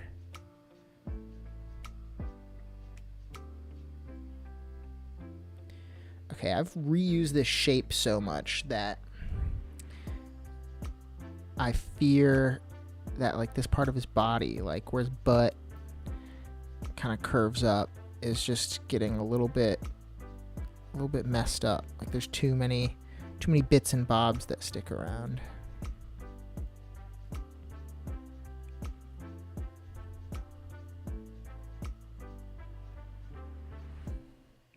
Well, no one's here now, but I gotta be honest, I was very happy to see the people I did. That was very kind of them to come on in. That was very sweet. I don't know. I don't know what I was expecting. I just don't really advertise my stuff to like friends and family very much, because I don't know, I don't want to be that guy that's like, subscribe to my YouTube, bro. Yeah, no, it's good to see you. It's good to see you or whatever, but like, subscribe to my YouTube, dude. So, I don't know. I just like assume that most of my followers are strangers, but there's a lot of people in my life that still manage to check in and see what I'm up to, and this is very kind.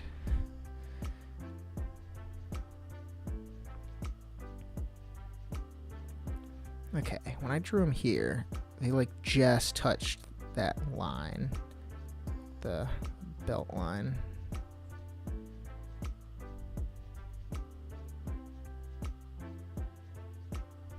That's probably fine.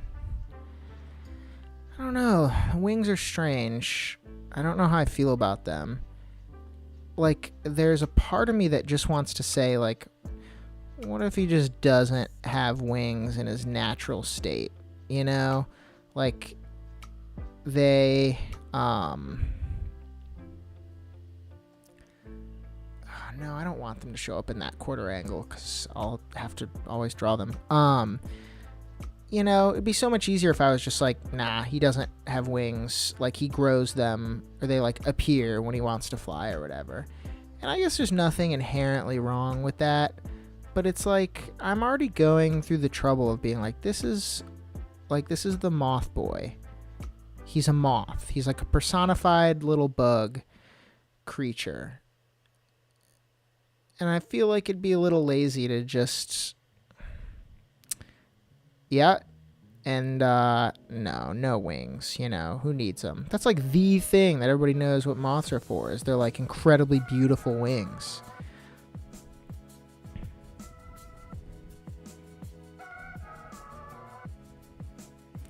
The hair thing is going to be an issue, because the hair keeps getting pushed more and more to the right. You know, keeps to the right. When is the last time I saved? Oh my god, I just realized I haven't saved in maybe an hour. Could have been disastrous. Just getting more and more to the right. So, yeah, fine. I'll bump it way over to the right. I'll grab that eyebrow too so they don't collide. Just like a little bit. Like a little itty bit.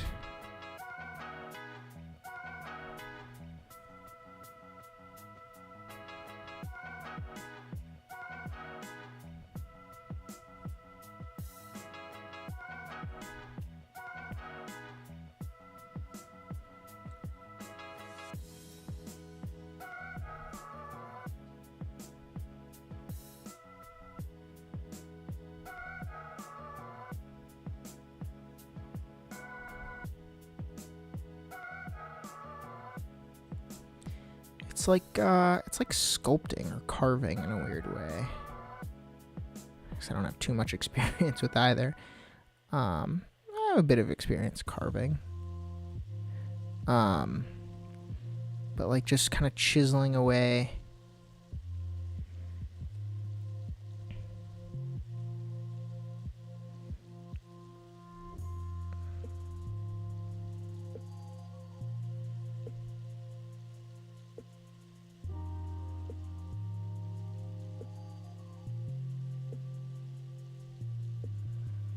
I think that matches a little better.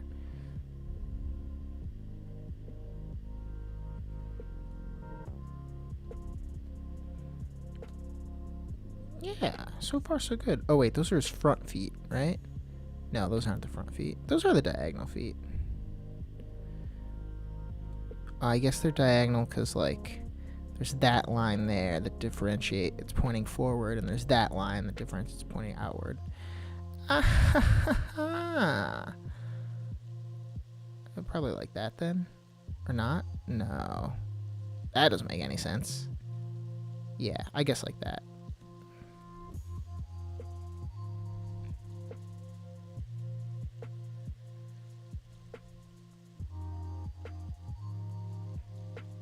I guess I gotta pick and choose if his feet are rounded or pointed. Drew Stifler.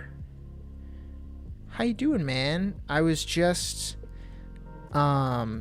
talking about to the other folks that just left. Pretty much everybody that's been here is someone that I know personally from my life, which is wild because I didn't know so many people still kept up with my stuff. How are you doing, man?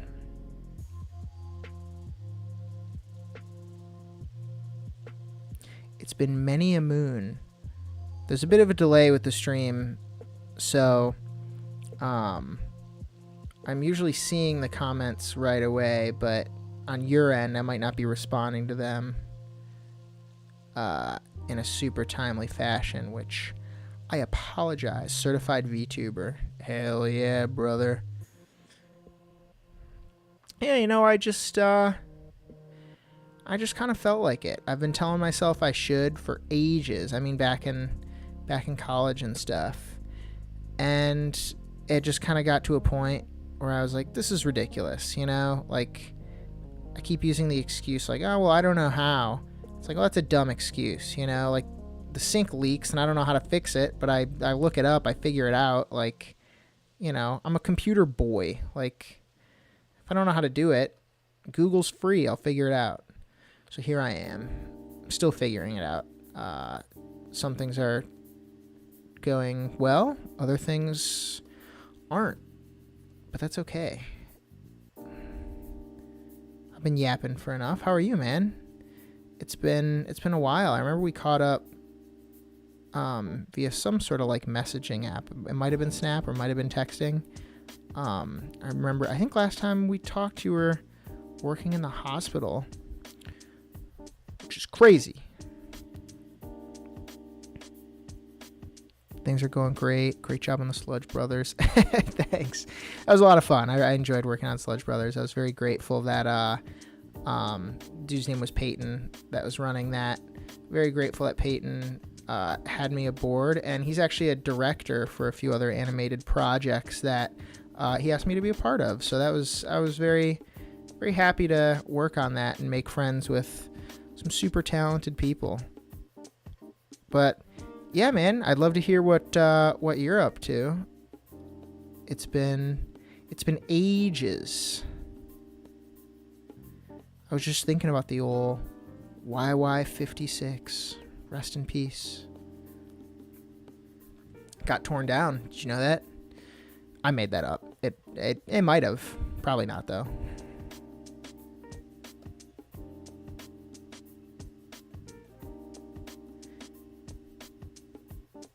Isn't it so weird to think that other people are living in our beautiful apartment, tarnishing it?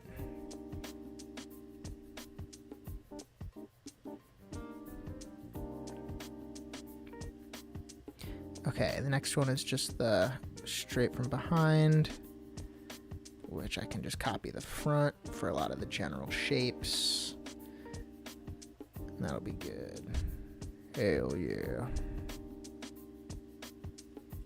I also realize I'm asking you to, like, yeah, tell me what you're up to. And this is an incredibly, like, public space for that, you know? Like, it's on a video on YouTube. So, you know, you don't gotta share anything you don't feel like it.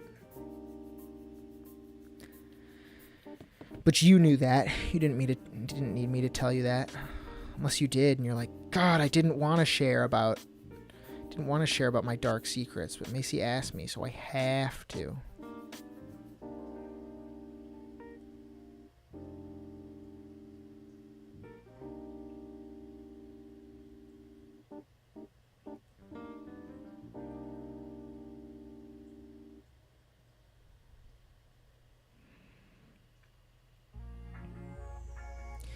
Probably know a little bit about like this character and story. This is the Mothman Mothboy stuff. I'm trying to get more serious. Oh god, with him facing forward and his little butt thorax there looks rough. I'm gonna delete his face so we know that that's his butt and not something else. Good times working at McLaren now. Not exactly what I want to be doing, but one step at a time. I'm still with that girl. Oh, nice. Doing great. Hope to go on the next step soon. Oh, good for you, man. That's awesome. That's very cool. Very happy for you. I know that's very exciting, but can also be very, very scary, you know? So many... Yeah, it definitely looks sus. That's very exciting. I wish you guys the best. That's super cool. I also have no idea what I want to do. So I got this shiny old engineering degree, but, you know, because we move around so often with Emily's job, I haven't really had a chance to use it. And it's been great because I've been able to, you know, work freelance and do more art stuff, but it's also made me realize, like, damn, dude, I don't know about engineering. Won't sell my plasma for it. Plasma for what? Oh, I know that's a dig at me selling my plasma in college, but I forget what that was in reference to because the messages come in so delayed. I'll be honest, man, I didn't regret selling my plasma. The last time I did it, I told myself I was like done after a certain time because it was just getting a lot, like took a lot of time, whatever. The last time I did it, they fucked up putting the needle in my arm like 4 times in a row. And I just had to sit there as someone just was jamming this needle in my arm and it wasn't going. Maybe this is not a great thing to talk about on stream if there are people listen to this and they don't like blood stuff, but whatever. Yeah, it was brutal. And I was like, well, at least I feel secure in my decision that this is the last time I'm doing it. Like, I'm done. I'm not doing this anymore. That shit hurt. But you know, what are you gonna do? I wasn't dying for the money, but I was like, if I can just sit in a chair and read a book for like 2 hours a week and get paid, I don't remember what I got paid. It was like kind of decent, honestly. I don't regret it. From what I understand, there's no long-term health, like negative health effects. And like the little needle scars in my arm are gone. So, I don't know. I've definitely done dumber stuff for money. You know what I mean, dude? Spring break. No, you know me personally, so you know I'm like the lamest dude. Not lame, not in a self-deprecating way. I just mean like the amount of wild and crazy things I've done is fairly limited. I was going to ask what you're up to. Obviously, you're doing all the animation stuff when you can, but wasn't sure if you're using your degree. I was talking about for the ring. Oh, that's right. Yeah, because I talked about some of the plasma money he was going toward buying the engagement ring at the time. Yeah, that's funny. Yeah, it's been a lot of fun. You know, I didn't work in Georgia aside from the freelance gigs, which I actually had a handful, which was nice. You know, there were the commissions, but there were also like a few contract things where I was working on indie shows and stuff like that. I did like a Game Grumps animated, which made it on their channel, which was cool. I was going to do one. They reached back out to the freelance pool, and I applied for the one that there's a whole bunch of that are getting made right now, and I applied and I did get it, but I had to turn it down just because of a lot of timing stuff. But anyways, a lot of freelance stuff is fun, but I didn't do anything in Georgia besides that. And in California, there's actually a lot more work opportunities. I'm waiting to hear about an engineering job on the where we're living, which would be really cool. I mean, I think I'd just be like overseeing the construction of roads and stuff like that. So nothing crazy, but we'll see. And then if that doesn't go through, they really need substitute teachers. And I'll be honest, teaching sounds really fun. I know it's hard, but my mom was a teacher, and she I don't know, I think a lot of it just kind of rubbed off on me. I think I'd really vibe with teaching. So I'm applying to be a substitute at the school here. And they have programs that help you go like full-time teaching, you know, so if you need a master's, they'll help you with that. Anyways, whatever. I'm rambling now, but I'm definitely going to be working out here. I'm just waiting on a few applications since we're still pretty new to Cali. Anything that you would have heard of, I assume for the animation, there was Sludge Brothers. There was, which you already mentioned, so I know you heard of that. That was really cool because he did like a Kickstarter and raised like $18,000 for that, which was sweet. Because, you know, he was actually able to, like, you know, pay everybody, and it was like a sort of official deal. There was, it was called Gig Work. I posted about it a handful of times. I don't know where they're at in production, because I've been done with that for a while. Like, I was mostly doing all the pre-production on that. So the character designs, like concept art, some storyboarding. And then he shipped it over to like one of those huge overseas studios to like do all the actual animation and in-betweens, which I mean, I get it. Like, he's a single dude working on a budget. Like, you know, it wasn't anything sketchy. He didn't send anywhere like sketchy. Like, you know, there's places that real studios send their art or animation to fast track. So I don't know where that's at. I think it's coming out soon. What else? The dude who did Sludge Brothers, he's an animation director for like a Meat Canyon. Have you heard of Meat Canyon?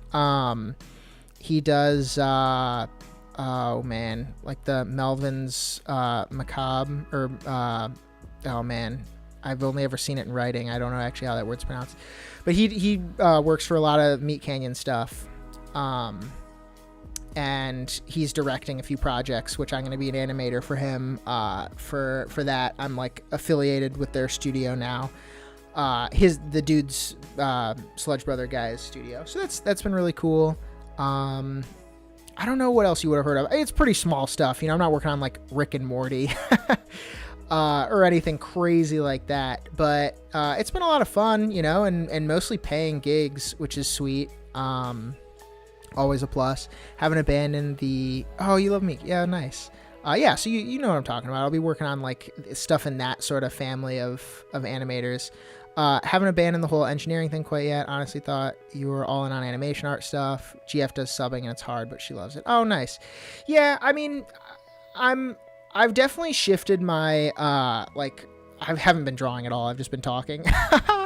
I've definitely shifted my perspective with animation a bit, in that I was really pushing for it to be like all or nothing, which, you know, I was only doing that because I'm so passionate about it and I really want it to be like a big part of my life. And I think something that I've like come to grips with is like, it'll always be a big part of my life, you know, whether I'm doing it for work or just for fun, you know, and I'm just doing like, you know, personal projects. My shift key is broken, so it sucks to move things along a even axis. You know, I might not be doing it like as a career, but I'm still always going to do it. I still love it. So I've become a lot more comfortable with that, you know? So I would obviously love if this, if I could get enough gigs or get something permanent enough to do this full time. I mean, that's the dream, but like, I'm not gonna stake my happiness on it, you know, cause that's not the most realistic. It's just, it's tough out there for animators and artists. You know, it's a field that a lot of people want to go into. So, you know, I can't be crushed if it doesn't work out, because sometimes it doesn't work out. Doesn't mean I'm still not gonna do it for fun. Now's the easy part. Don't mean to distract you from the project. Nah, man. I'm super glad that so many people... Oh wait, no, that was the wrong one. That so many people actually popped in. I was when I started this, I told myself, like, even if no one's there, like, it'll be good because I'm kind of just forcing myself to work on my projects, you know,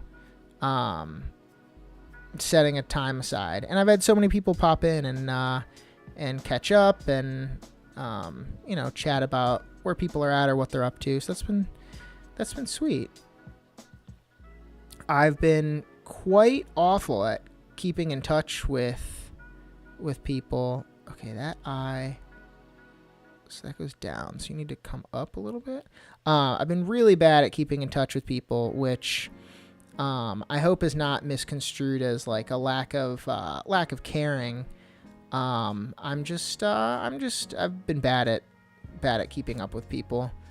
And I'd like to get better at that, because it's been great to chat with people and hear what they're up to and see how they're doing, because for a lot of people it's been quite a long time. Yeah, what the heck, dude? I know, right? Shame. Okay, let's start coloring this bad boy. I'm gonna make the background an off gray so that when I actually fill in the white parts, you can like see them, you know? Yep. Okay, cool. He's like a monster sort of creature, so maybe he'll have like yellow eyes or something, but ooh, actually, damn, okay. I did that as an example, but I kind of like that. Been trying lately. Yeah, I feel you. Well, I appreciate the times that, you know, you've reached out, the fact that you're here. That was super cool. I appreciate that. Maybe I should give him little eye shines. Ooh, I kind of like that. Yeah, but man, I appreciate it. It's always great to catch up with folks.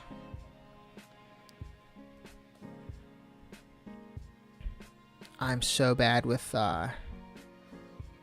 colors, so it's going to be a lot of. What is this for? This is for my like little Mothman story.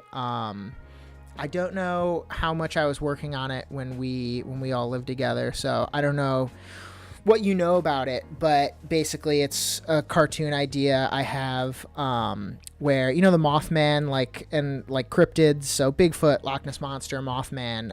It's kind of like a cartoon idea where they're all living in this secret little monster community in the woods, and they, you know, they help with, you know, they rescue humans from evil monsters, and they, you know, steal pies off windowsills and just get into some fun, light hijinks.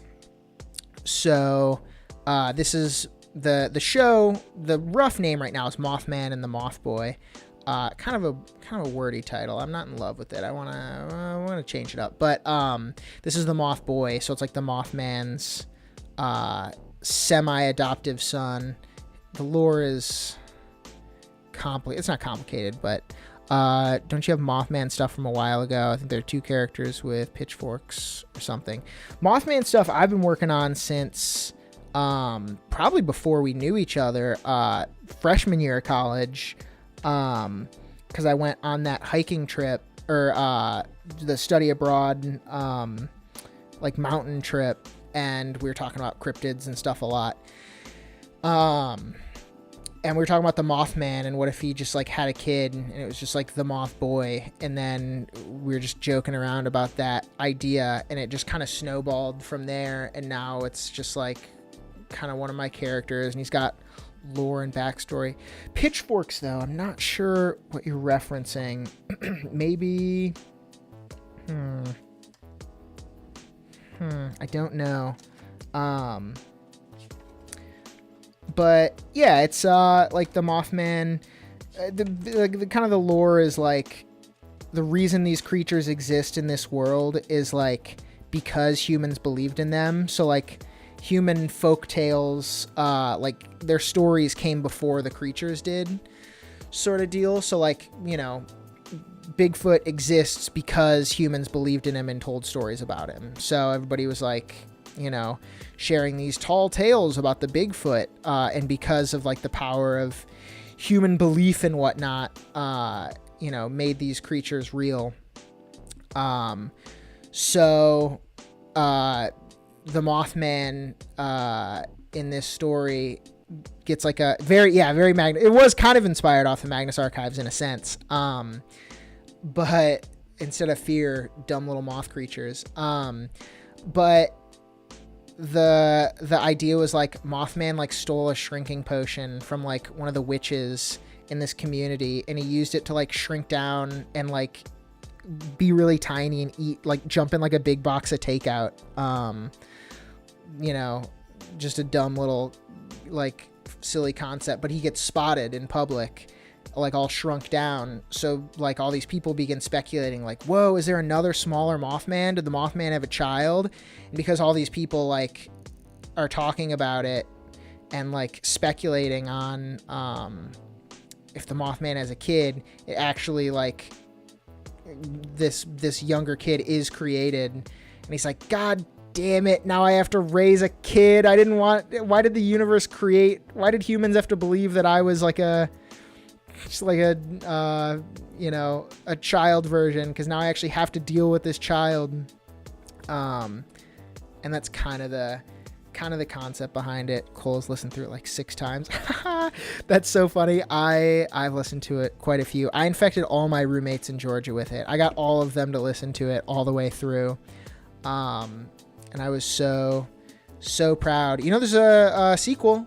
The Magnus Archives 2 is out right now. It's called the Magnus Protocol. I kind of like the yellow eyes. I didn't think I would, because there's already a lot of like earth tones happening. Yeah, the Magnus Protocol is out right now. It's on the same Spotify page as Magnus Archives. Like, it's just if you scroll up in the feed. But it's pretty good. I will say it's torture listening, you know, waiting a week between releases, when we were just able to blast through it. Yeah, dude, I just saw your capital what? Yeah, there's a sequel. They're on episode like 20 right now. It's crazy. It's kind of like a sequel. I really don't want to spoil anything. I believe the creator described it as a betweequel, like not necessarily like alternate universe, but like it's a mystery how the stories connect, and we're at a point where things are starting to come together. I won't say anything, but it's crazy, man. You got to get on it, because you start this series and you're like, I know so much because I watched the Magnus Archives, so I'm going to know everything. And then you're like, oh man, I don't know anything. And then they drop a hint and you're like, oh my God, I think I know what that is. I like the little eye shines. I didn't originally. I'm going to add all these details. I'm going to hate myself for adding, because I'm going to have to add them every time I animate this. I don't know, Drew, what do you think about these colors? I'm kind of on the fence about it. There's a few things that I don't know. I think he's supposed to be, I think I want him to be brighter, you know? Like the Mothman their dynamic is very like, I guess you'd probably get this reference, is very like Joel and Ellie from The Last of Us, where like a begrudging found father figure is like, I don't want to raise a kid. I'm all jaded and grumpy. So he's like, you know, he kind of looks like those generic brown moths that don't really have like distinct patterns and are kind of ratty. And he's just old and grouchy. And the moth boy is he's the younger, more wide-eyed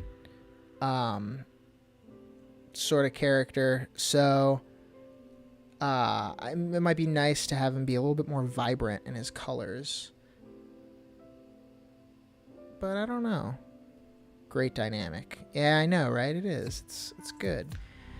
Because I want him to be like, look like he's made out of like, you know, like moth poofiness, you know, like that like fluff that they're made out of. I don't know exactly what it is that just like grows on the outside of their little exoskeletons, but they're very like poofy and floofy.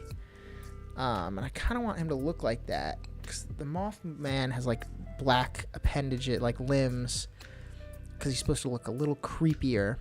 And he's got a little bit more of like a Slenderman thing going. But maybe with the Moth Boy, this is going to be wild. Hear me out. Maybe this doesn't work and I got to bail. Maybe he's like a crimson. And then his chest could be darker to kind of balance that. Little hairs. Yeah. I think with the Mothman, he's going to be like, the Moth Boy's like floof is very like neat and cute, you know, it's like very swoopy. It's made to almost look like a little doily, whereas like the Mothman it's got a bit more of like an insect face, but he's gonna have this huge like mess, like this almost like a mane, you know, that's like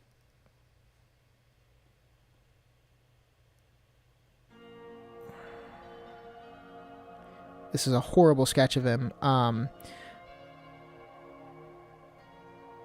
But yeah, he's going to have a lot more like fluff, and he's going to have all these like deranged little hairs because he's supposed to be a lot more like old and scraggly. Whereas I figured like maybe Mothboy does look a lot neater, you know, like his little like neck and chest fluffs just kind of look like a neat little like doily like around his head. I don't know. I appreciate the suggestion. Maybe I will add little like little hairs here and there. Maybe not on the head. I feel like that implies on the back implies that he's bald. It might be a weird look. But I'll give that a whirl. I think I'm really just struggling with the colors. Maybe I'll do a different color on the front facing. So each rotation will be a different color, and it'll be easy to cycle through ideas. I do like the red antlers. Maybe I need to just like find reference of a moth, and just pick like a moth that he's based off of. Because I've done that before. I've colored him like a bunch of times in a bunch of different like little drawing documents. And I've never found anything that stuck. So I'm really trying to reinvent that. Maybe Mothman's one of those like, you know, kind of generic brown moths. And Mothboy is one of those like gray moths with all the like bright orange, you know? Like, this is gonna hear me out. I don't know if this will look good, but we're trying it. It's not very bright, but whatever.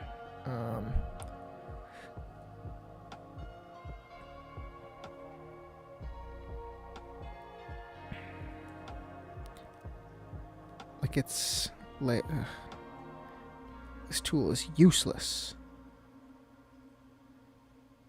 I'm gonna have to undo this anyways, but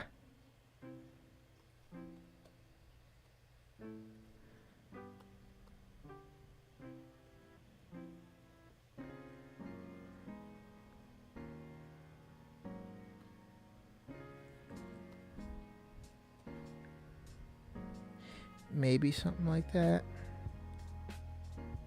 If you are interested, by the way, me and some of the guys have started a podcast.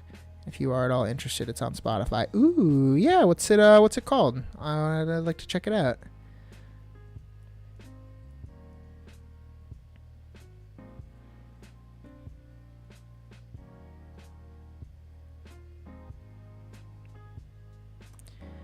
Warn you though, I'll only listen if Jonathan Sims is involved at some level. He doesn't have to be the main writer, but I mean, he's got to be there in some capacity. As long as that's the case, I'll listen. The Battle Tavern. All right, cool. I'll remember that. I'd like to check that out. Oh, maybe that's orange and you're like closer to white.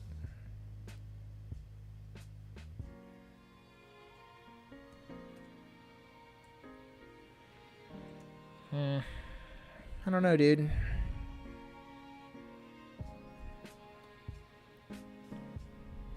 Okay, I'm gonna sneeze. Very professional.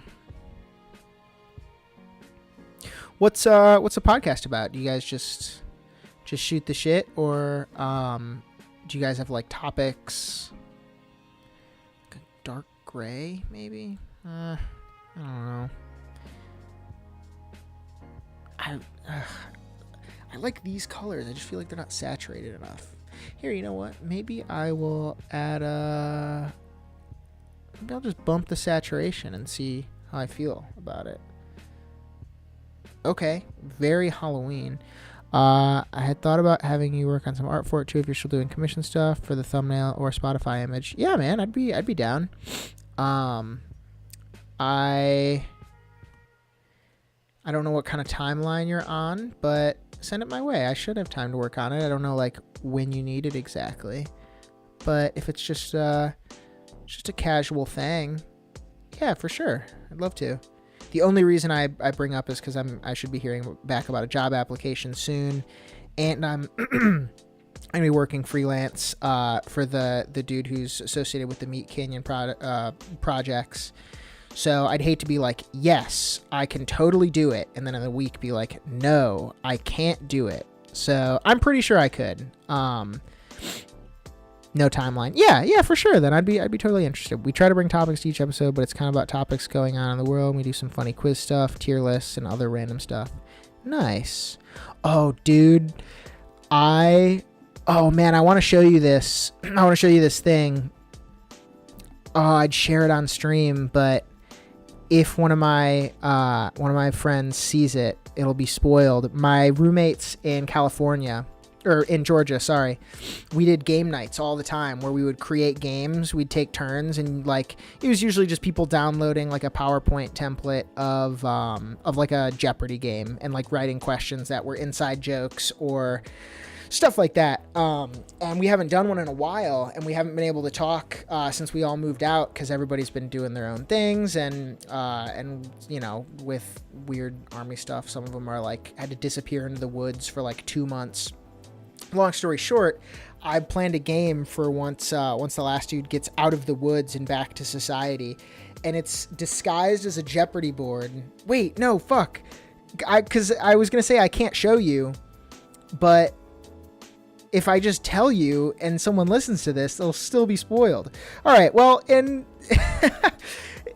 about 2 weeks' time, I'll try to remember to text you and tell you about it, because I think you'd really love it. It seems like something we do at our apartment, but yeah, I don't want to share it because I did mention to them that I'd be streaming and they might watch the playback because they're in a different time zone. So I don't know, they couldn't be here live, especially with work stuff, because they got to be up at absurdly early hours. Anyways, I'm rambling, but yeah, I have something funny planned that I'd love to share. I don't know. I like these colors. I like the orange. I think the only thing that's bugging me is I want the neck floof to be lighter, but I feel like it's too light. It's too cream colored. Make it darker. I don't want to just like muddy it down, you know? Maybe more yellow? More yellow could be good.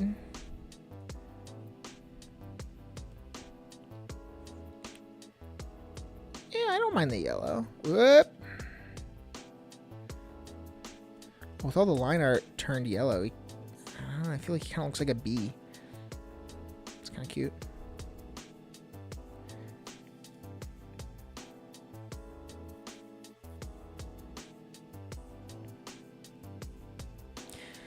Okay, well, maybe I just move forward with these colors. If I zoom out, like, really small, how does he look? Does he look fine? I can't see because that little cursor. Like, is he recognizable from a distance? I guess is what I'm wondering. Well, anyway, sorry, man. Gotta pop off. Great chatting. Hopefully we can meet up in person again at some point. Yeah, for sure. We won't be moving around forever. You know, we want to come back to Michigan when this is all over, and it'll probably be sooner rather than later, to be honest. So super grateful for that, and we'll be back in the same state to clown around. So yeah, thanks for popping by. Station nearby. Yeah. Well, if fingers crossed, she'll be getting out in a couple years, which would be super cool, in my opinion, and hers. But I don't know, some people feel certain ways about it. And yeah, and then we'll be back in the state more permanently, and we'll both be, I don't know, I haven't decided what we'll both do when we get back into Michigan, but we'll certainly be super wealthy and successful. That's for sure. Yeah. Good to see you. Miss you too, man. Take care. Farewell. Is anyone else here? I wonder. I wonder if there's someone else just here, like, that we're just forcing to listen to, like, personal stories and stuff. Sorry if that's insufferable. This has been going on for a while. Let me finish coloring, and then we can call it.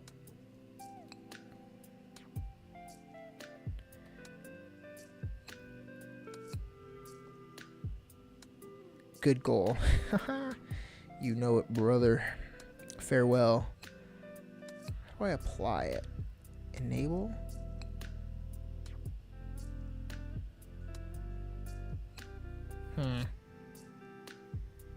Oh, Wesley's still here. No way.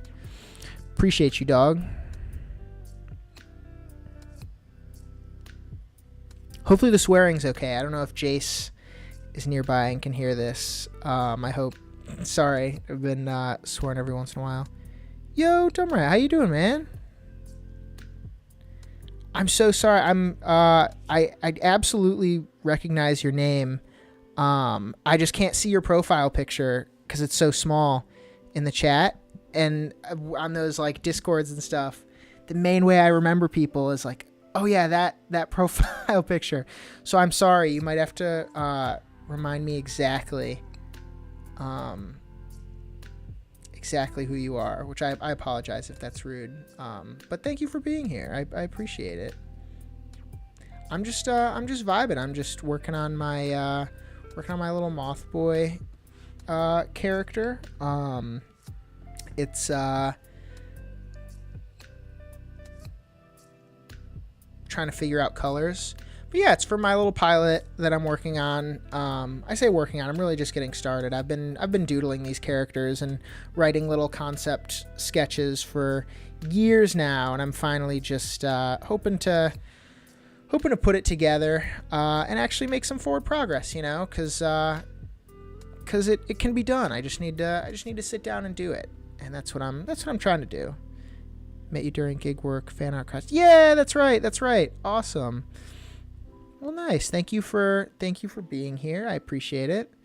Thank you for being a fan of gig work too. That's super cool. I was very, very honored to be a part of that project for the time that I was. I haven't been involved lately all that much, just because I did a lot of pre-production stuff with character design and storyboarding, and then animations been handled like at a different place. So I miss it for sure. It's been a while. I'm very, very excited for that to come out. Hopefully that's soon.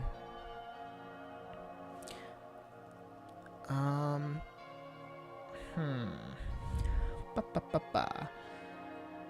don't know how to apply this color adjustment layer to it, because when I go to pick the color and drop it off in another layer, it takes the original grayed out color that I needed to correct. It doesn't give me the saturated version, which I don't know. Oh, all regions maybe? Fill on active layer? Maybe? No, that didn't work. I'll just do specific regions. I just saw your story on TikTok and thought I'd drop by. No, I'm a little late, but that's fine. Yeah, thank you for dropping by. I'm just chilling, you know. I'm just having a good time. Wasn't really sure if anyone would show or not. Because, you know, this is my first time streaming and all that, but I just wanted to give it a go and kind of force myself in more of a formal setting to actually work on this project. So I'm super glad that I am. Oh, this might be dumb, but in order to get these colors, I think I'm just gonna take a screenshot, drag it in, and just have a screenshot right next to the original.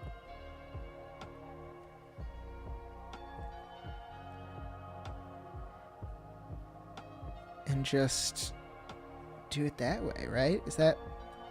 Oh, wow, that is very saturated. That doesn't look right. Hold up. That doesn't look right. Sorry, I got distracted. Yeah, you know, I'm just... Oh, it's because it's in the saturate. It's a saturated thing getting saturated. Didn't even know you had a YouTube, so I'm definitely happy I saw this. Yeah, thank you. I appreciate it. I've just been trying to do art more. I've been trying to do it more for me, you know, like cause I want to, and not cause I have to, or you know, it's the difference in thinking like, well, I have to do this cause I should.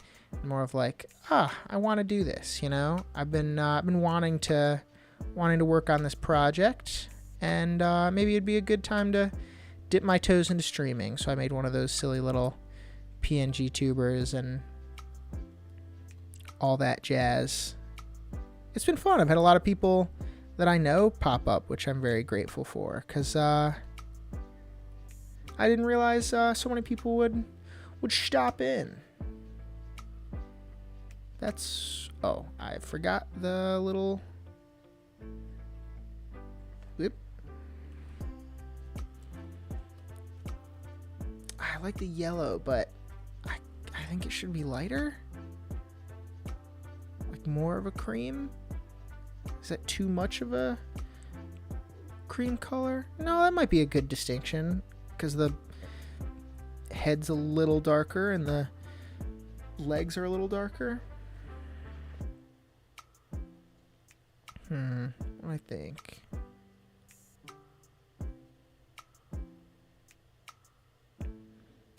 I'm just thinking.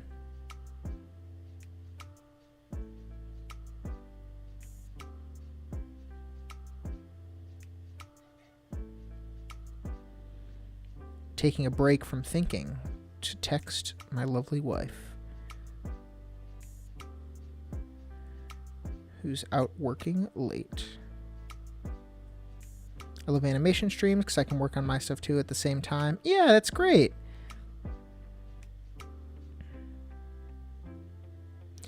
I always enjoy that too. Just like popping on a stream and putting it on the background, and you know, maybe you're in the chat, or maybe you're just listening as you're working on your own stuff. That's always my favorite.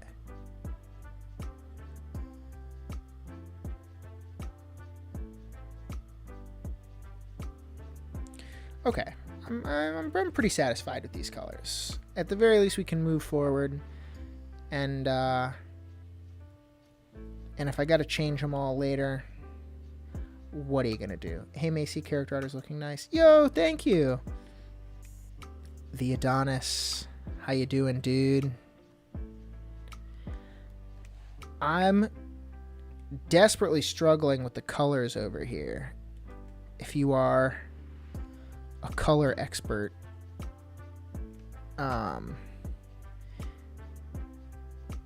is it for a personal project? Yeah, so this is my little pilot, so to speak. I've had the idea for years, and I've just finally forced myself to act on it.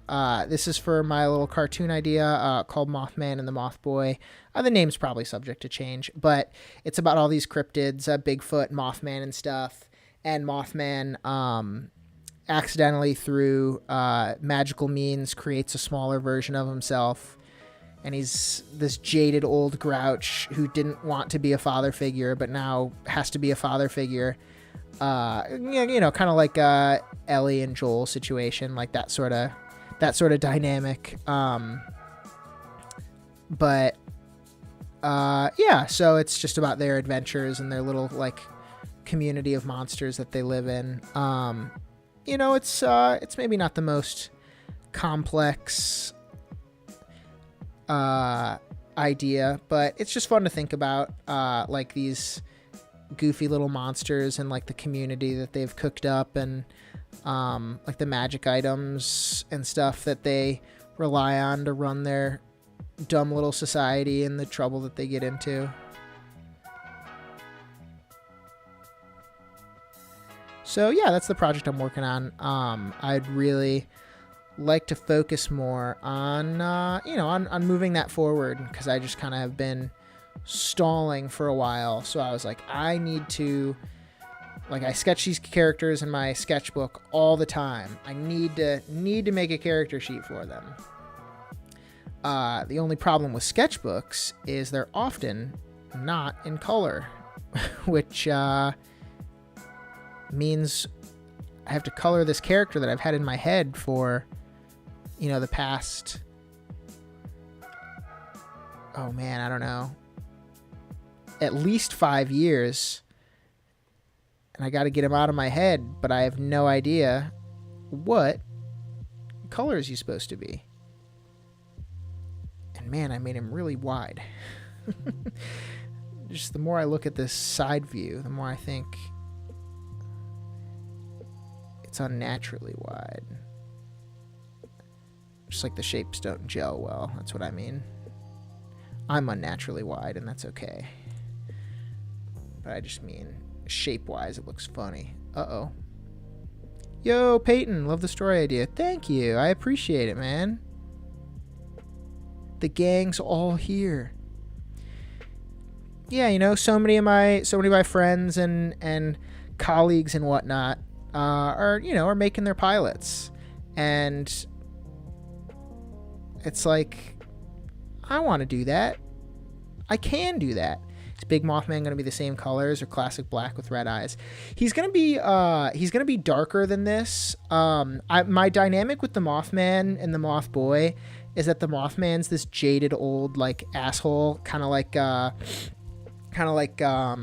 Ellie and Joel from The Last of Us, where he was like kind of a forced father figure where he didn't really want to be. So where the Mothman's like kind of saturated and like his little moth like floofs are all curly and swoopy. Like the Mothman is all like scraggly, and he's like one of those generic like dark brown moths that like, gets caught in your porch light. So he's like missing chunks of his wings, and like under the lighting, he looks like black with the red eyes. But just in general, like he kind of looks like an old faded sort of moth. So that's kind of like playing to the differences, where Mothboy is like really bright and cheery and fun. But if you have any suggestions for the colors, I would love to hear it, because colors are not my forte, because I just sketch in black and white, and then when it's time to color it, I go, oh god, this character has lived in my head for years, and I've never thought about what color they have, because I have the like aphantasia thing where you don't have like pictures in your head. I didn't even know that was a thing, because I just thought, and nobody had pictures in their head when they thought of things. Like, what are you talking about? And then I learned like, oh, a lot of people do though. So it's like, oh man, that's why it's so hard for me to take stuff that I'm like thinking about and draw it, because I don't have like a visual frame of reference. I just have to like draw it and go like, that doesn't feel right. Anyways, I answered your question with an incredibly long, mostly unrelated like aside, so apologies.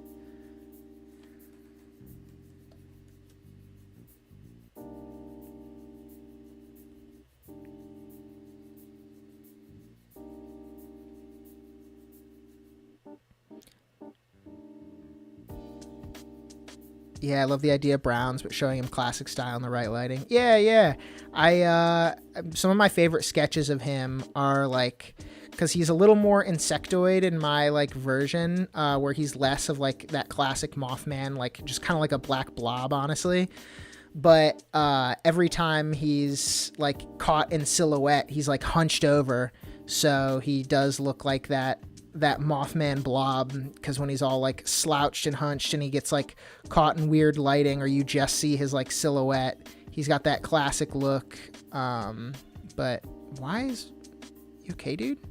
Sorry, my cat just decided to meow at the wall, and it's only mildly terrifying. I don't know what I want his wings to look like yet. So I'm just going to leave those blank and hope that I get struck by lightning so I don't have to deal with it before I get there. Some of these look weird when they're mirrored. Like, I got to fix these antennas.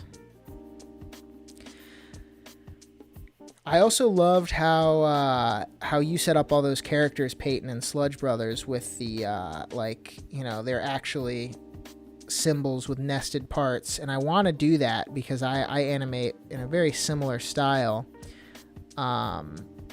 where I like drawing the frames for important like poses or certain in-betweens, but if I can use rigs here or there, like, you know, I want to do that. And I've not been doing that at all this time, which is kind of a pain because I know I'm going to want to go back later and redo it. But I think this stream was more for me to actually figure out how to stream and draw this character for the first time in ages.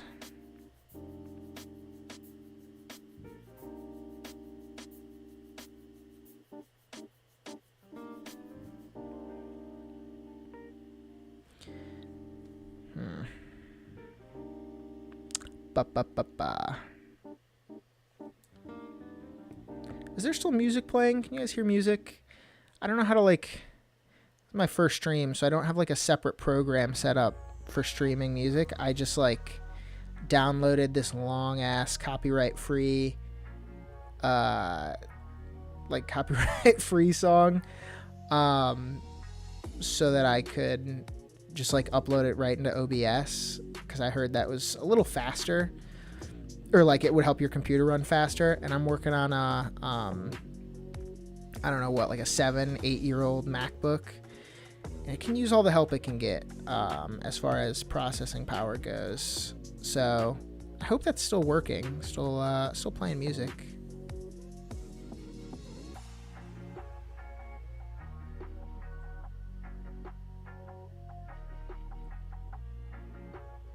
Yeah, I'm definitely gonna have to redo these because the antennas are like different shapes, but that's all right.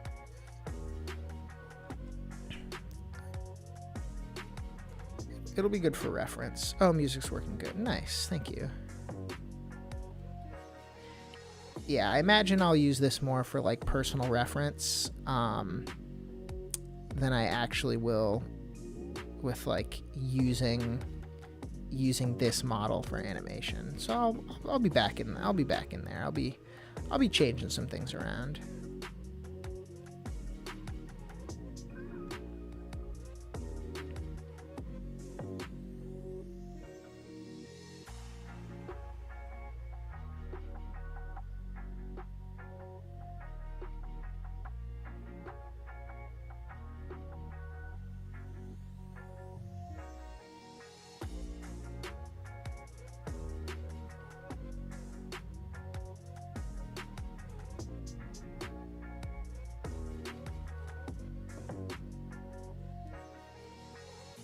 I usually mess with colors a lot in Photoshop, so I can messily paint bucket everything and do hue saturation.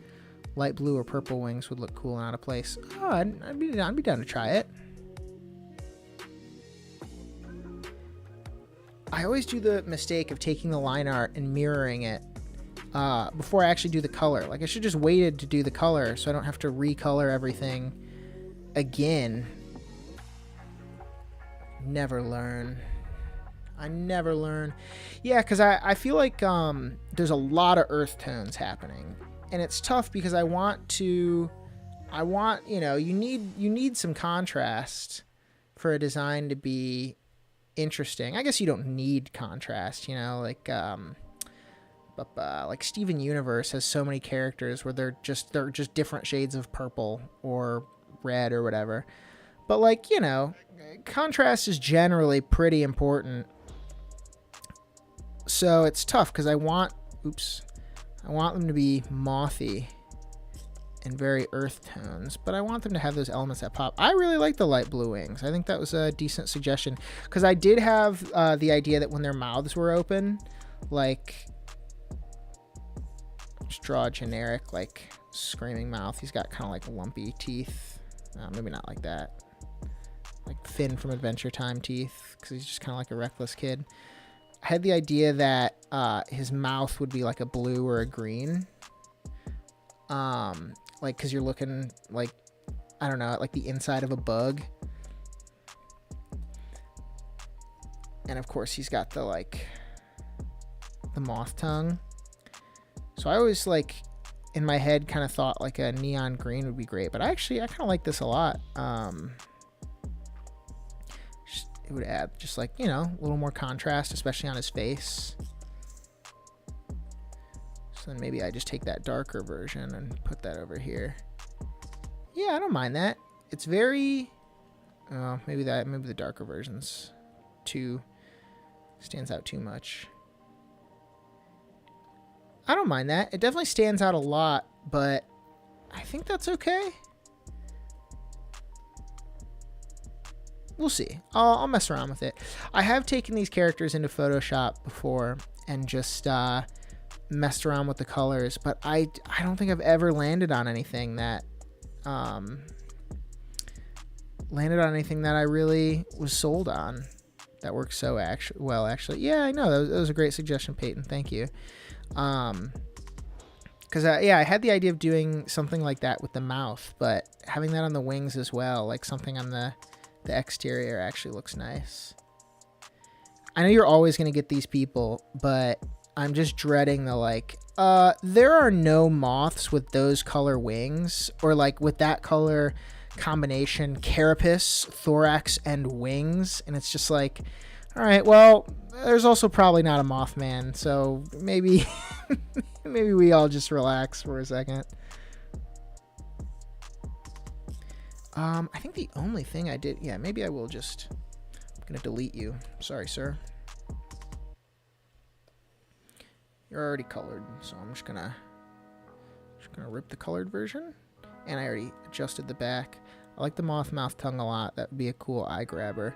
Yeah, I loved the like in Ed, Edd and Eddy, how they had like colored tongues for some reason. I remember hearing a dumb like game or film theory or whatever. It's like, it's because they've been dead for 20 years that's why their tongues are blue and green, because they've been dead. It's like, shut up. Sometimes cartoons have fun colors.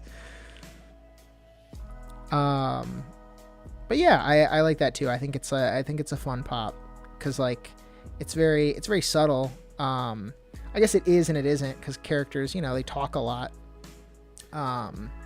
So you see it a lot in that sense. But when they're just in their resting state, it would be like kind of a surprise for them to like open their mouth.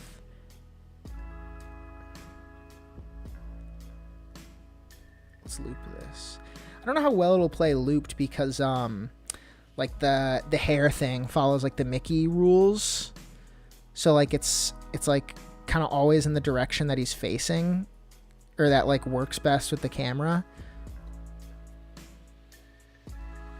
Yeah, like it looks kind of strange, to be honest, when it's just rotating. But I mean, you know, when in a cartoon is a character just sitting there still rotating. Oh, I do need to fix the hair thing, because the hair's like all the way out, then it's really in, then it's back out, then it's all the way, I don't know, I gotta fix that.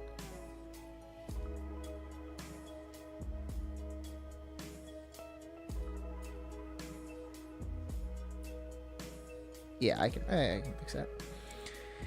Easy. At least that'll make things look a little more natural.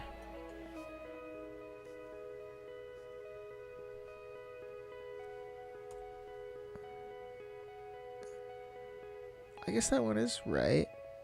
Oh, it's that one. That's weird. Yeah. Sorry, champ.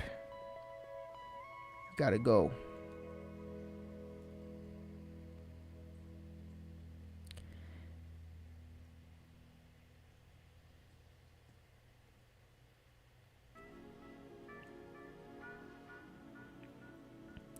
I wonder if it is worth it to even be doing it like this.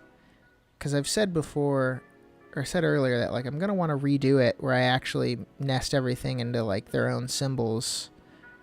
So like, what's the point of this aside from having a good time?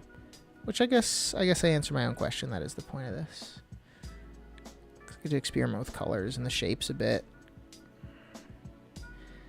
Because I definitely needed to.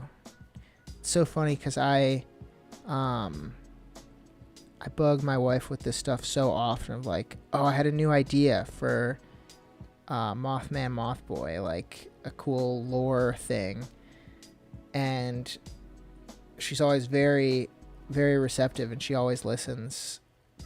But every now and then I'll be like, I have this cool idea for Mothman and Mothboy thing, and she's like, why don't you just make it, dude? Why don't you just like go do it? You can. You should just do it. And I'm like, oh, I know, but I'd rather just yap about it to you. And she's like, yeah, I know.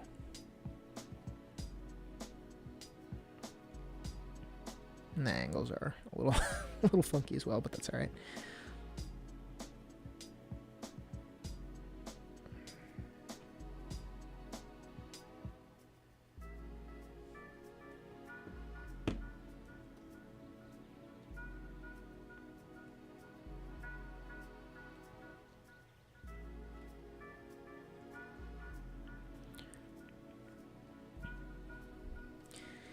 Maybe I push it more towards the green instead of the blue. So the green's a little less striking, because there are green moths, you know?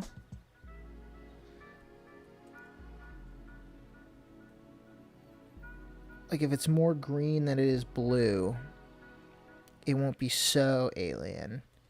I kind of like that green. Maybe it's too light, because it is a very light color.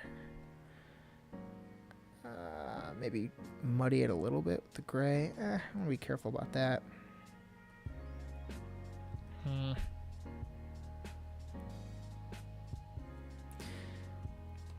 See, certain parts of the process I really enjoy. In others, it's like I wish someone would just hit me in the head with a brick, and then I'd wake up and it would just be like, oh, and here are the characters' colors. It's decided for you. When you were blacked out, you did it. Or someone designed it for you. So you're all set. You know? If any of you guys have a brick, I'd be open to it.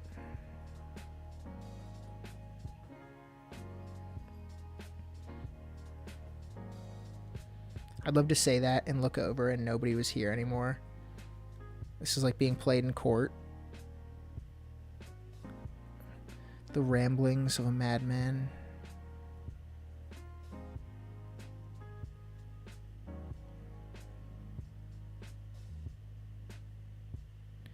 The overwhelming amount of ideas I have versus what I actually make is crazy. None of them get done.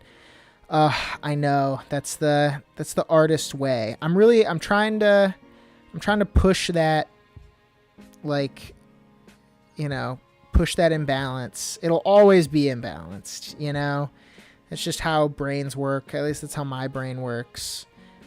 I'm always going to have more ideas than I can ever actually execute on, and that's probably for the best. Probably a lot of them are shit, you know? Like, not every idea is a winner. For me, at least. I'm not speaking to... I'm sure your ideas are fantastic, but every now and then come up with an idea. I'm like, what if this dude's tooth was sentient? It's like, Macey, shut up. Go to bed. But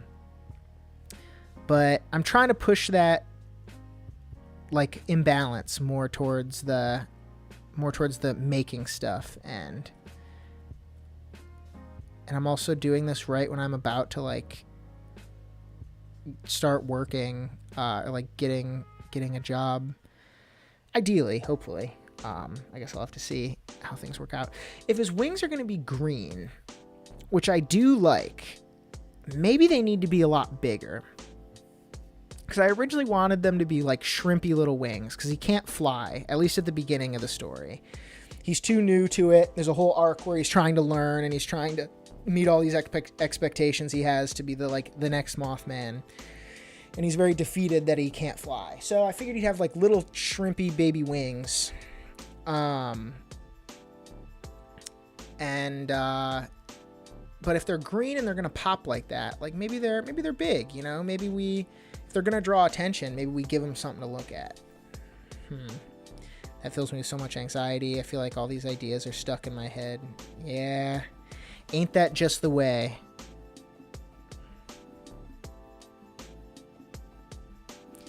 Ain't that just the way? I've tried to be more comfortable with that, you know?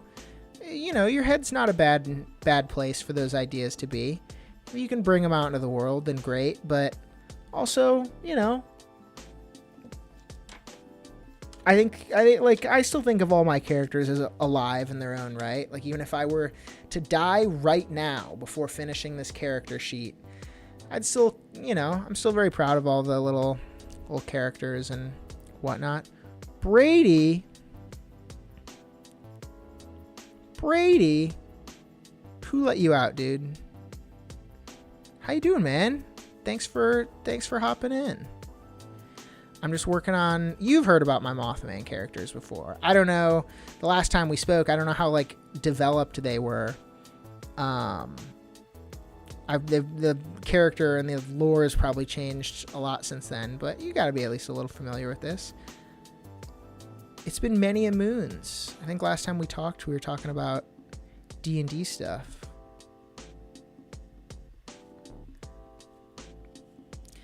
I kind of want to change the wings, but also I've been streaming for like 3 hours now. I got to call it at some point, right? But not yet. I'm still having a good time. Okay. Maybe the wings...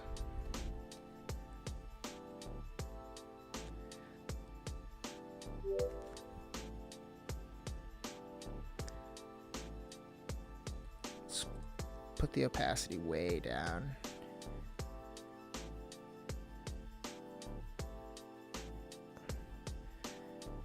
His wings could be like more cape-like, perhaps, if they're larger.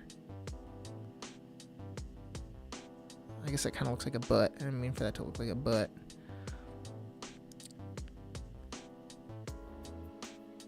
How are you doing though, Brady? It's been a while. What's new in your life? Share with these strangers on the internet aspects of your private life. You don't actually have to do that. It's okay. Unless you want to. I mean, I am interested, but you know. I think I like the bigger wings. As much as I think I just need to lean into it, you know? I wanna have a moth character, but not have to deal with wings. And I can't do that. You know what I mean? Like the whole thing about moths is their wings. I can't have my moth and eat it too. I gotta commit. I'll give him big wings.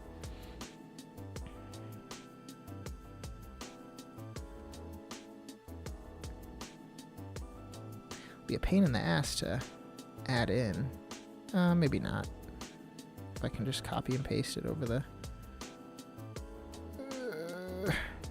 yeah, there we go. Doing good, man. The usual stuff. About to start a Gojo commission. Loving the bigger concept. Oh, shoot. That's awesome, man. Is it what like one of those glass painting commissions?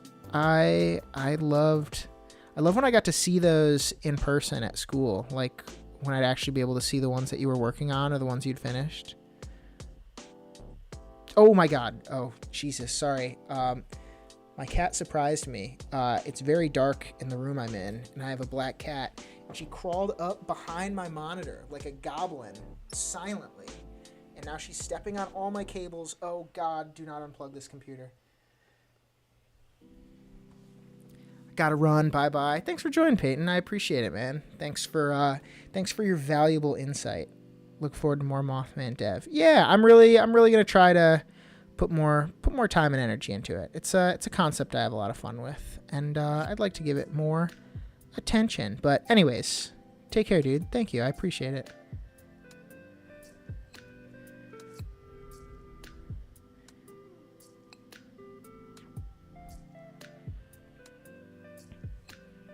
Oh, that looks mirrored enough. I'm really not doing... I'm having fun, and that's the most important part. But I'm really not doing a good job at, like, carefully creating this character. Like, I'm being very reckless with my proportions and making sure things are, like, symmetrical. That's okay, though. You know? But yeah, that's sweet, Brady. Where are you living nowadays? I guess that's a wild question to ask when we're on an online stream. You don't have to answer that if you don't want to. But last we spoke, your exact address was... No, I'm just playing.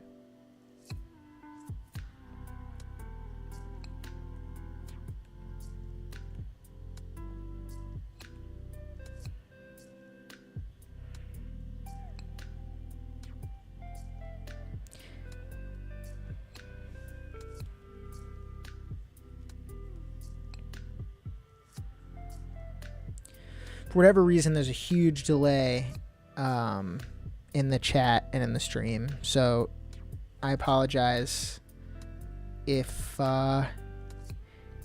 you've answered a question, it sounds like I'm just ignoring you.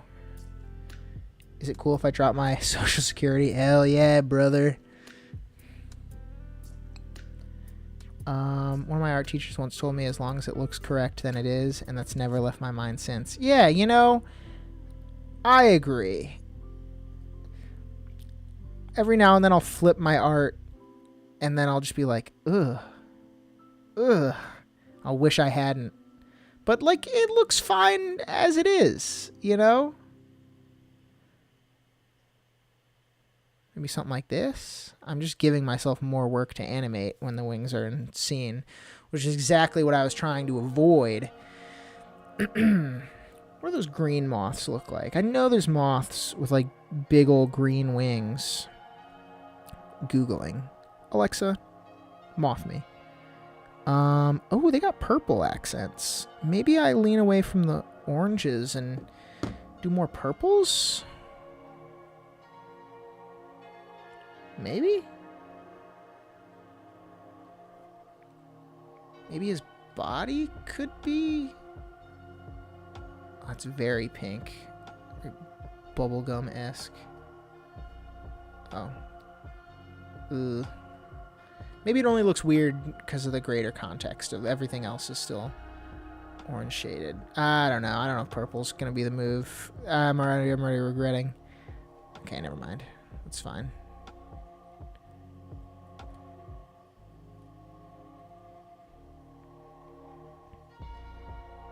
I kind of like that. I like the bigger wings. I gotta just... Can't have my moth and eat it too. Damn it, Macey. You can't use the same joke over and over. You're trying to have your joke and eat it too. Okay, that's the last one, I promise.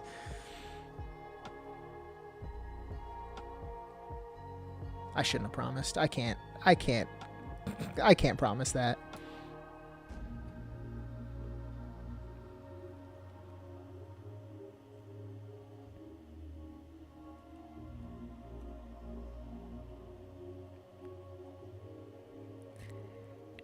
Either way, if I keep the green or not... wrong layer. If I keep the green or not, I think it's a good design change to just go forward with the bigger wings. It's fitting. What does Moth Boy sound like, and what does he do for fun? I have like an inspiration board for him, or less of a board, more of like a document, like like one of those plot bibles for shows about characters and their like dynamics and relationships and all that. And he is, let me hide that and fix his floof. What does he do for fun?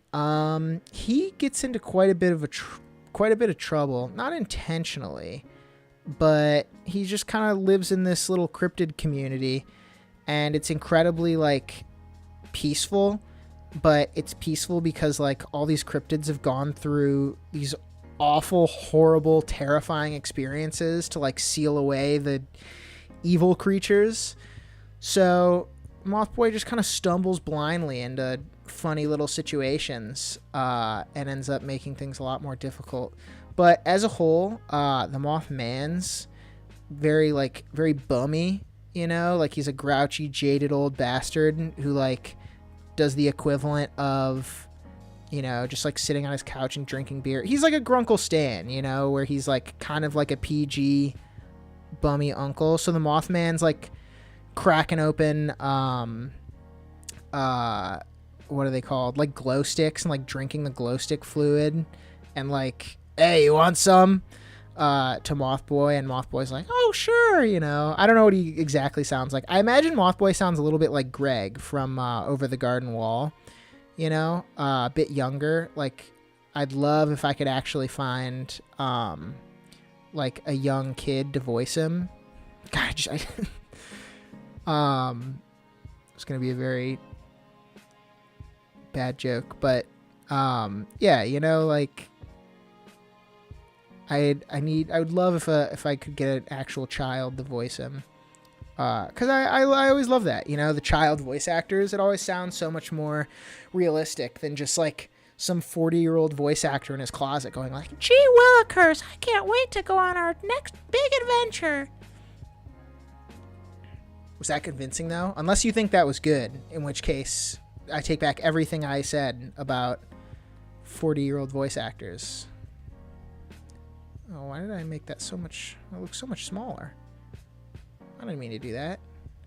Damn. I guess I don't have to start over. I just gotta delete most of it. But I think a part of this like cryptid community, there's like volunteers to like go do all the really scary stuff. That convinced me. Sounded like a real authentic child. You can voice all the characters. I have thought of that where I was like, if I can't get voice actors, like if this is just a personal project, right, and I don't have any money to put into it, or like I don't want to, or I can't afford to, or whatever, like would I just be voicing most of the characters myself and just like occasionally like asking my wife to like, hey, can you do like a witch voice real quick, and just like holding up like the iPhone voice memo app to her. But yeah, I don't know, the child voice actors are always very fun. I also would I like to imagine that they're having a good time, because I know you can have child actors and stuff, but I'd like to believe it's more genuine, you know, like when they sound like they're having a good time, it's like, oh, I really hope they are having a good time recording that, and they're like, I don't know, their parents aren't like forcing them to be child actors or something. I got very off topic there. What were we talking about? Children? Should make Emily do all the voices. Tommy Brown. The Thomas Brown. I'm so glad, because not too long ago I was talking about the game that I was planning for all of us when Cody gets back, and I almost spilled all the deets, and I was like, if one of them is listening right now or they join and they rewind, I'd be screwed. So I'm glad I didn't. How you doing, man?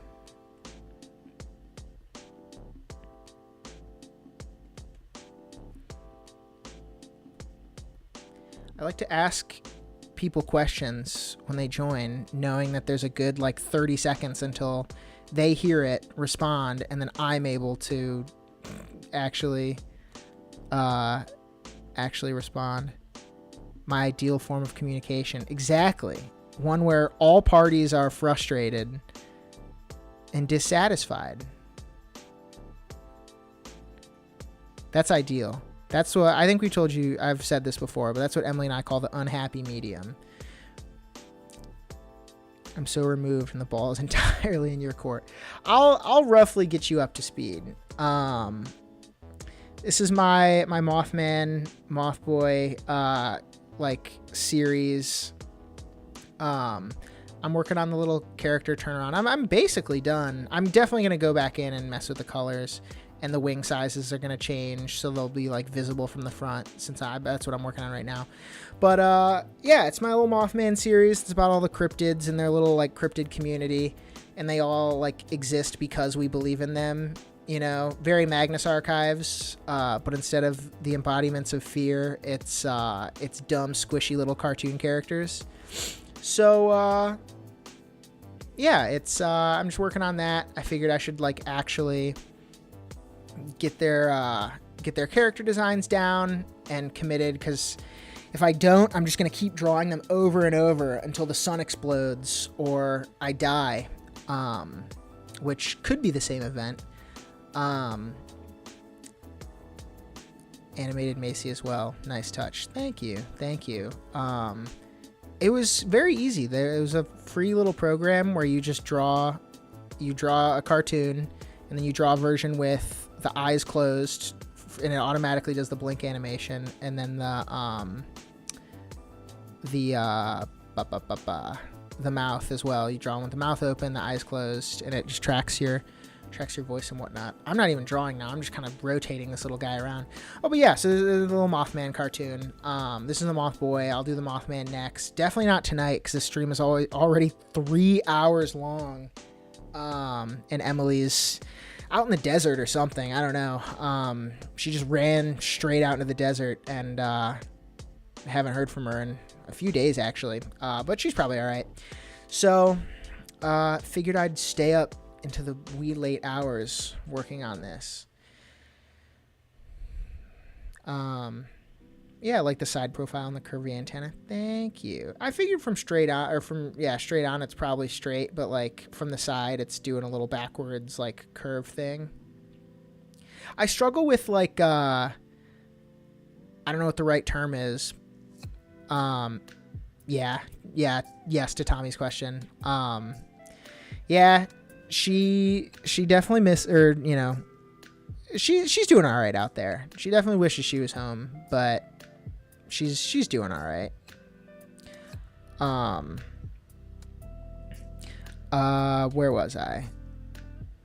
Where was I? I genuinely don't remember what I was talking about. Oh, the side profile and the curvy antenna. Wait, was I still commenting on that? Oh yeah, yes. Okay. I like sometimes speculate on like detail density. You know, like, are there certain areas too detailed where others are very simplistic? Like from the side profile, like look at all this head that's just like nothing space. Like nothing's happening there. You know?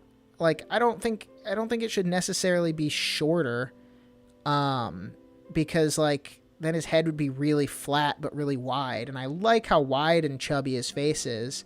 Maybe it's just too blocky, like maybe I could round it, but I like the squares. I don't know, but it's like there's so much nothing happening here, and then you look at the antenna and it's got like different colored lines, like the wings are gonna have like detail. So I don't know, it's just a challenge to wonder like, oh, that's a mistake in the coloring. Oh, it's not? What the hell? Yeah, it definitely feels like a mistake. I guess not. Man, what was I talking about? I'm a mess. It's so, I really like, underestimated. I really properly estimated the difficulty of drawing and talking and thinking, because normally I just do this stuff silently. I guess I can delete that version so there's not doubles and I'm not going mad.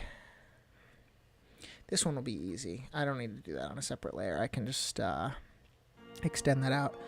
But how are you doing, Tommy? I know we spoke somewhat recently.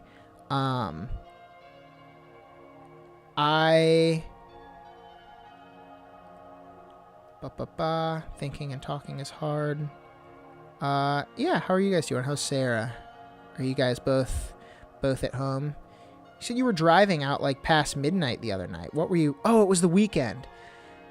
Never mind. It's so lame, but we're so far out in the desert and there's truly nothing to do here. So I forget that like people can like go out and do stuff on the weekend. I was like, what are you doing? It's late. You should be in bed right now. We do love it though, to be honest. Like we have our quiet little home. We play board games and go on walks, and there's a mountain like right outside our door. So like we hike the mountain all day. It's great. A lot of people hate it out here, but Today's... Whoa! There was a Magnus Archives today! Holy shit, how did I forget that? One of my old roommates from college was here a while ago. Not you, Brady. You weren't one of my roommates. I wish you were, though. That would have been awesome.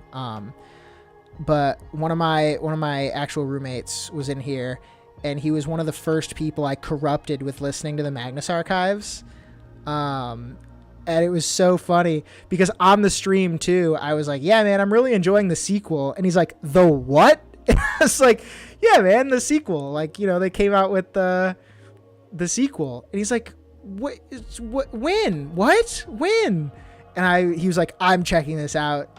So I got him hooked on the original, and now ideally I'll get him hooked on the squeakquel. Why does this look so strange?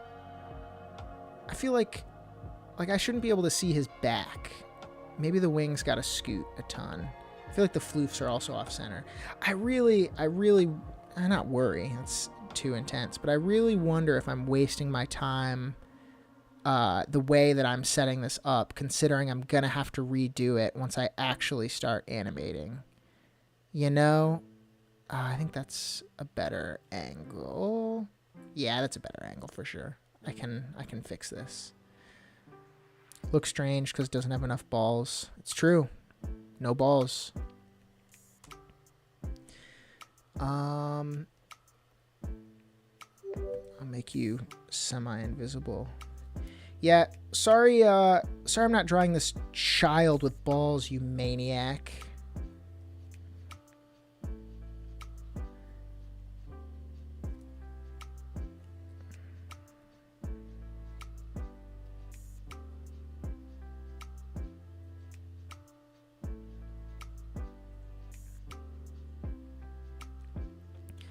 I was just, oh, fuck. I hate working on the wrong layer because you're just destroying something without knowing it. And then, luckily I caught it in time. Definitely meant circles. Yeah, all right. Chris Hansen's already on his way, dude. What does Chris Hansen sound like? Have a seat right over there. Like the eyes on the back of the moths. Yeah, I got you. Could add more wing details. As I was talking about, like, detail density, though. Like, I don't know, like, is there a point where I'm, like, overdoing it and it, like, doesn't do the whole character design justice? Because, like, sure, that part looks cool, I guess, but does it look out of place, you know? I don't know. And then this can become not half invisible. I was literally thinking about 10 eggs today. Whoop. Wait, what's going on? Oh, there we go. No such thing as overdoing it. Fair enough. Fair enough, brother. It's true. It can never get annoying. No matter how many times you repeat the joke or... Healing the world with comedy, making a literal difference metaphorically. More balls. That looks good. That's a decent angle. I can't see his, like, back from the other. I don't know. Like I said, I'm gonna have to redo this whole thing because I'm a dum-dum. But the whole point of this stream was encouraging myself to actually draw this character digitally and figure out how to set up streaming, which I would say it's been largely a success because I've had a great time. Why does that... yeah, the angle's a little off, but what are you gonna do?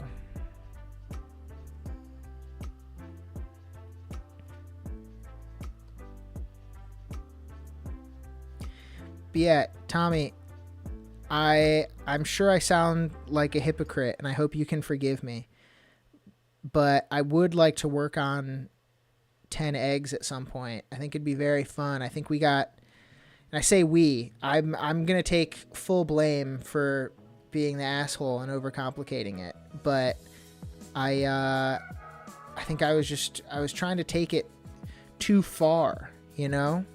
I was trying to make it too deep, and I think it could have succeeded as just one 15-second sketch based on one of our ideas that in the future, if we wanted to take further, we could have. But I was trying to set up a cinematic universe because I'm a maniac.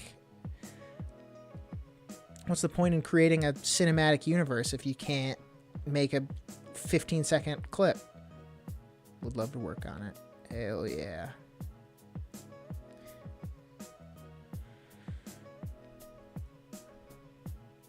Alright, well, this might be done for now. I'll loop it, but purely in this form of communication. Entirely one-sided. Well, that means at some point you would have to live stream, and then I would have to be in the chat. Definitely a few things look very weird. The hair looks strange, but, I mean, it's kind of supposed to. Love the stream, man. I'll tune in the next one. Peace out. Thanks for joining, Brady. I appreciate it, man. I'd love to catch up more in a more official capacity. But yeah, I'll get better at reaching out. I apologize. I hope my not being good at reaching out is not mistaken for not caring. It's just because I don't know. I'm really a goldfish memory. If something's not right in front of me, I forget to do it. So I'll reach out more. I'd love to catch up. Farewell. Tommy, you're right. It was all your fault. Thanks for saying that. I mean, I set that up as a joke, but it was mostly true. You're like, we should work on a funny little cartoon together. I'm like, that's a great idea. Here's a million ways in which to overcomplicate this process so it doesn't ever get done. Smudge, hey, get out of here. Tommy, you'll be happy to know that Smudge is still a bastard. Smudge, stop. Get out of there. She's tearing open a sealed box that has Emily's birthday present in it.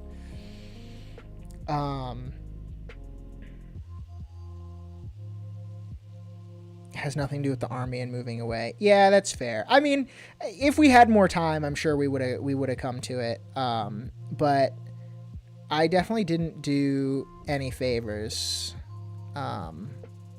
Smudge, hey. Yeah, she's a little bastard. Love her dearly. She's a little bastard. She does. That's the only reason. Tell us the present. I worry that Emily would watch this. No, she wouldn't know. Yeah, we're hour 3 into it. She's not gonna look back and watch this. She's been saying for a while it's gonna be a 2-parter.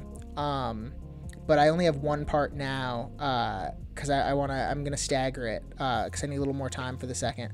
But she's really wanted a digital camera and to do a photo album and actually print a ton of the photos we've taken on our phone. So I don't have the album, but I got a digital camera and an SD card and all the little bells and whistles and a few other things. I'm commissioning an artist to make something for her. If she does watch this, I'm screwed. I'm kind of regretting it, honestly. Maybe I just won't tell her that I live streamed until it's after her birthday. She's not gonna check. But there's the camera. I'm commissioning an artist to do something for her. I did a bunch of early birthday stuff. We've both been wanting a huge outdoor planter for to have a garden and grow food and basil and all that. So I ordered this huge planter, and when she was at work, I borrowed the car and I drove the hour into the nearest town to a Home Depot to get a bunch of potting soil and seeds and stuff. And when she came home, the garden was all made and stuff. So that was a little thing. When she was gone, she's been saying for a while how she wants cat shelves, which are they're just kind of regular shelves, but you don't put anything on them. You put like carpeting on there so the cats can like run up and climb and take out their energy jumping on things that they're allowed to and not being destructive. So I bought all the materials and I made cat shelves while she was out. So a lot of little things, but the thing that's in the box is the digital camera. It's just a cheap rinky-dinky little one. Nothing too crazy, but we said we wanted like a cheap, smaller one before we got like a huge, super intense one in case we either weren't into it or like, you know, we just don't know what we want. So why drop $500 on a super nice new camera when, you know, you could spend less and get something and experiment and see if it's your style. No, I don't like that angle. All right, I might call it. Well, no, before I call it, let me arrange it in the right order. I'm going to group that. That's grouped. Okay. Copy that. Put that in the correct layer. Copy that. Oh, he still has his tiny baby wings. No. There we go.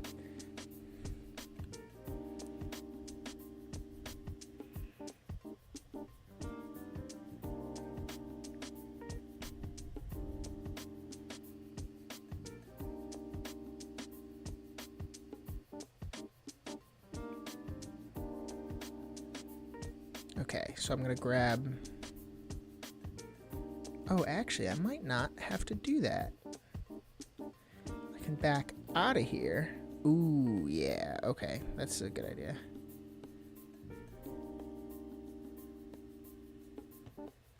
I like calling my own ideas like, oh yes, that's a good idea. It's just the peak of hubris.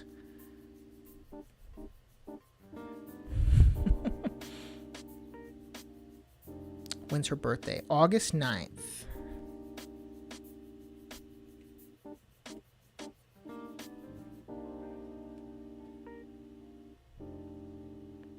She both loves and hates that the only way you communicate with her is via photos of you flipping off wild animals you see.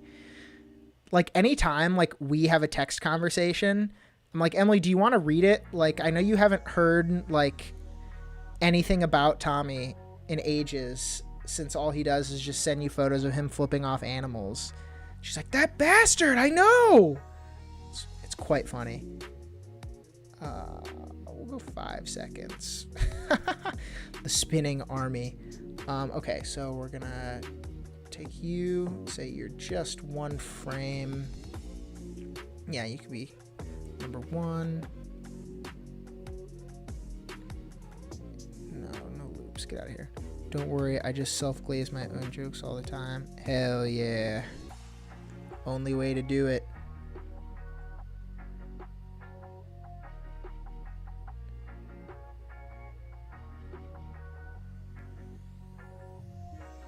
How long do these last? They're only 4. Oh, so frame 5. Hi, Smudge. 6, 7, 8, 9. 9, so you should be 9, and you should... Oh, Smudge. I love Smudge so much, but she only chooses inconvenient times to show love to Emily and I. 12, 13. It's like, whenever we're just like relaxing and we want to spend time with her, she's like, I would rather die. And then it's like, okay, I'm doing some important work right now. And she's like, great, let me stand on you.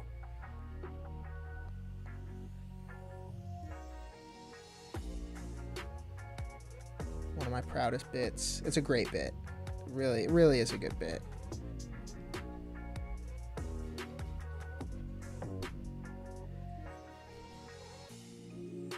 But it's also so inconvenient. The flipping animals off. It's inconvenient to get those photos of flipping animals off, or it's inconvenient because you want to engage in interesting conversation with a dear friend, but you can't because you've committed to a bit. Okay, because I actually want to talk to her. Yeah, okay. Definitely the latter then. It's a shame there's nothing you can do about it. I'm considering alternative methods of communicating. This is huge. This is huge. Okay, so I was messing with some settings that weren't showing up. She would love that.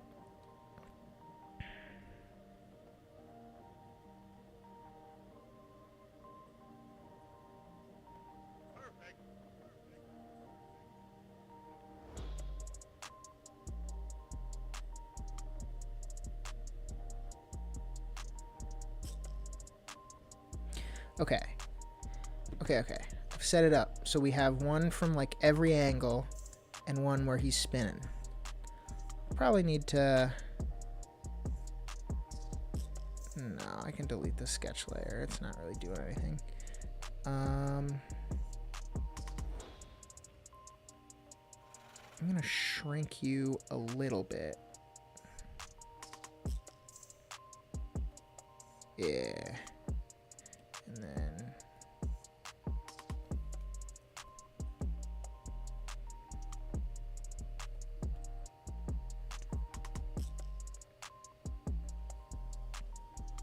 perhaps you'll see the result if I manage to lure an animal in front of the whiteboard or something. Do it.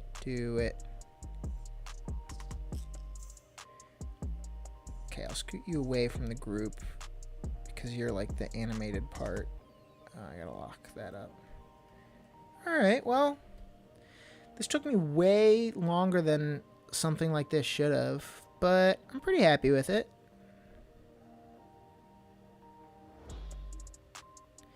Colors need some work, I think. I like Peyton's suggestion for the green wings. I think it'll match up with the green mouth, although I guess you can't see the mouth now. But for those of you that weren't here, when he does open his mouth, I figured since he's like a bug, you know, he's probably got some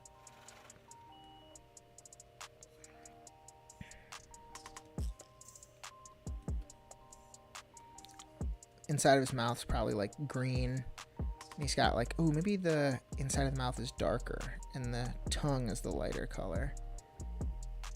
You know, like he's a moth, so he's got the curly moth tongue.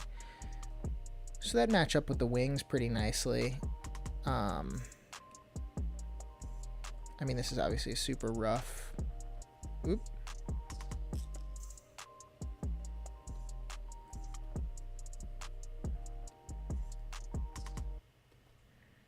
You know, like it doesn't really fit the face quite, but like, you know, you get the idea. Like, I think that color actually works nicely with the wings. I just, I think I have some other colors that I need to fiddle around with his body.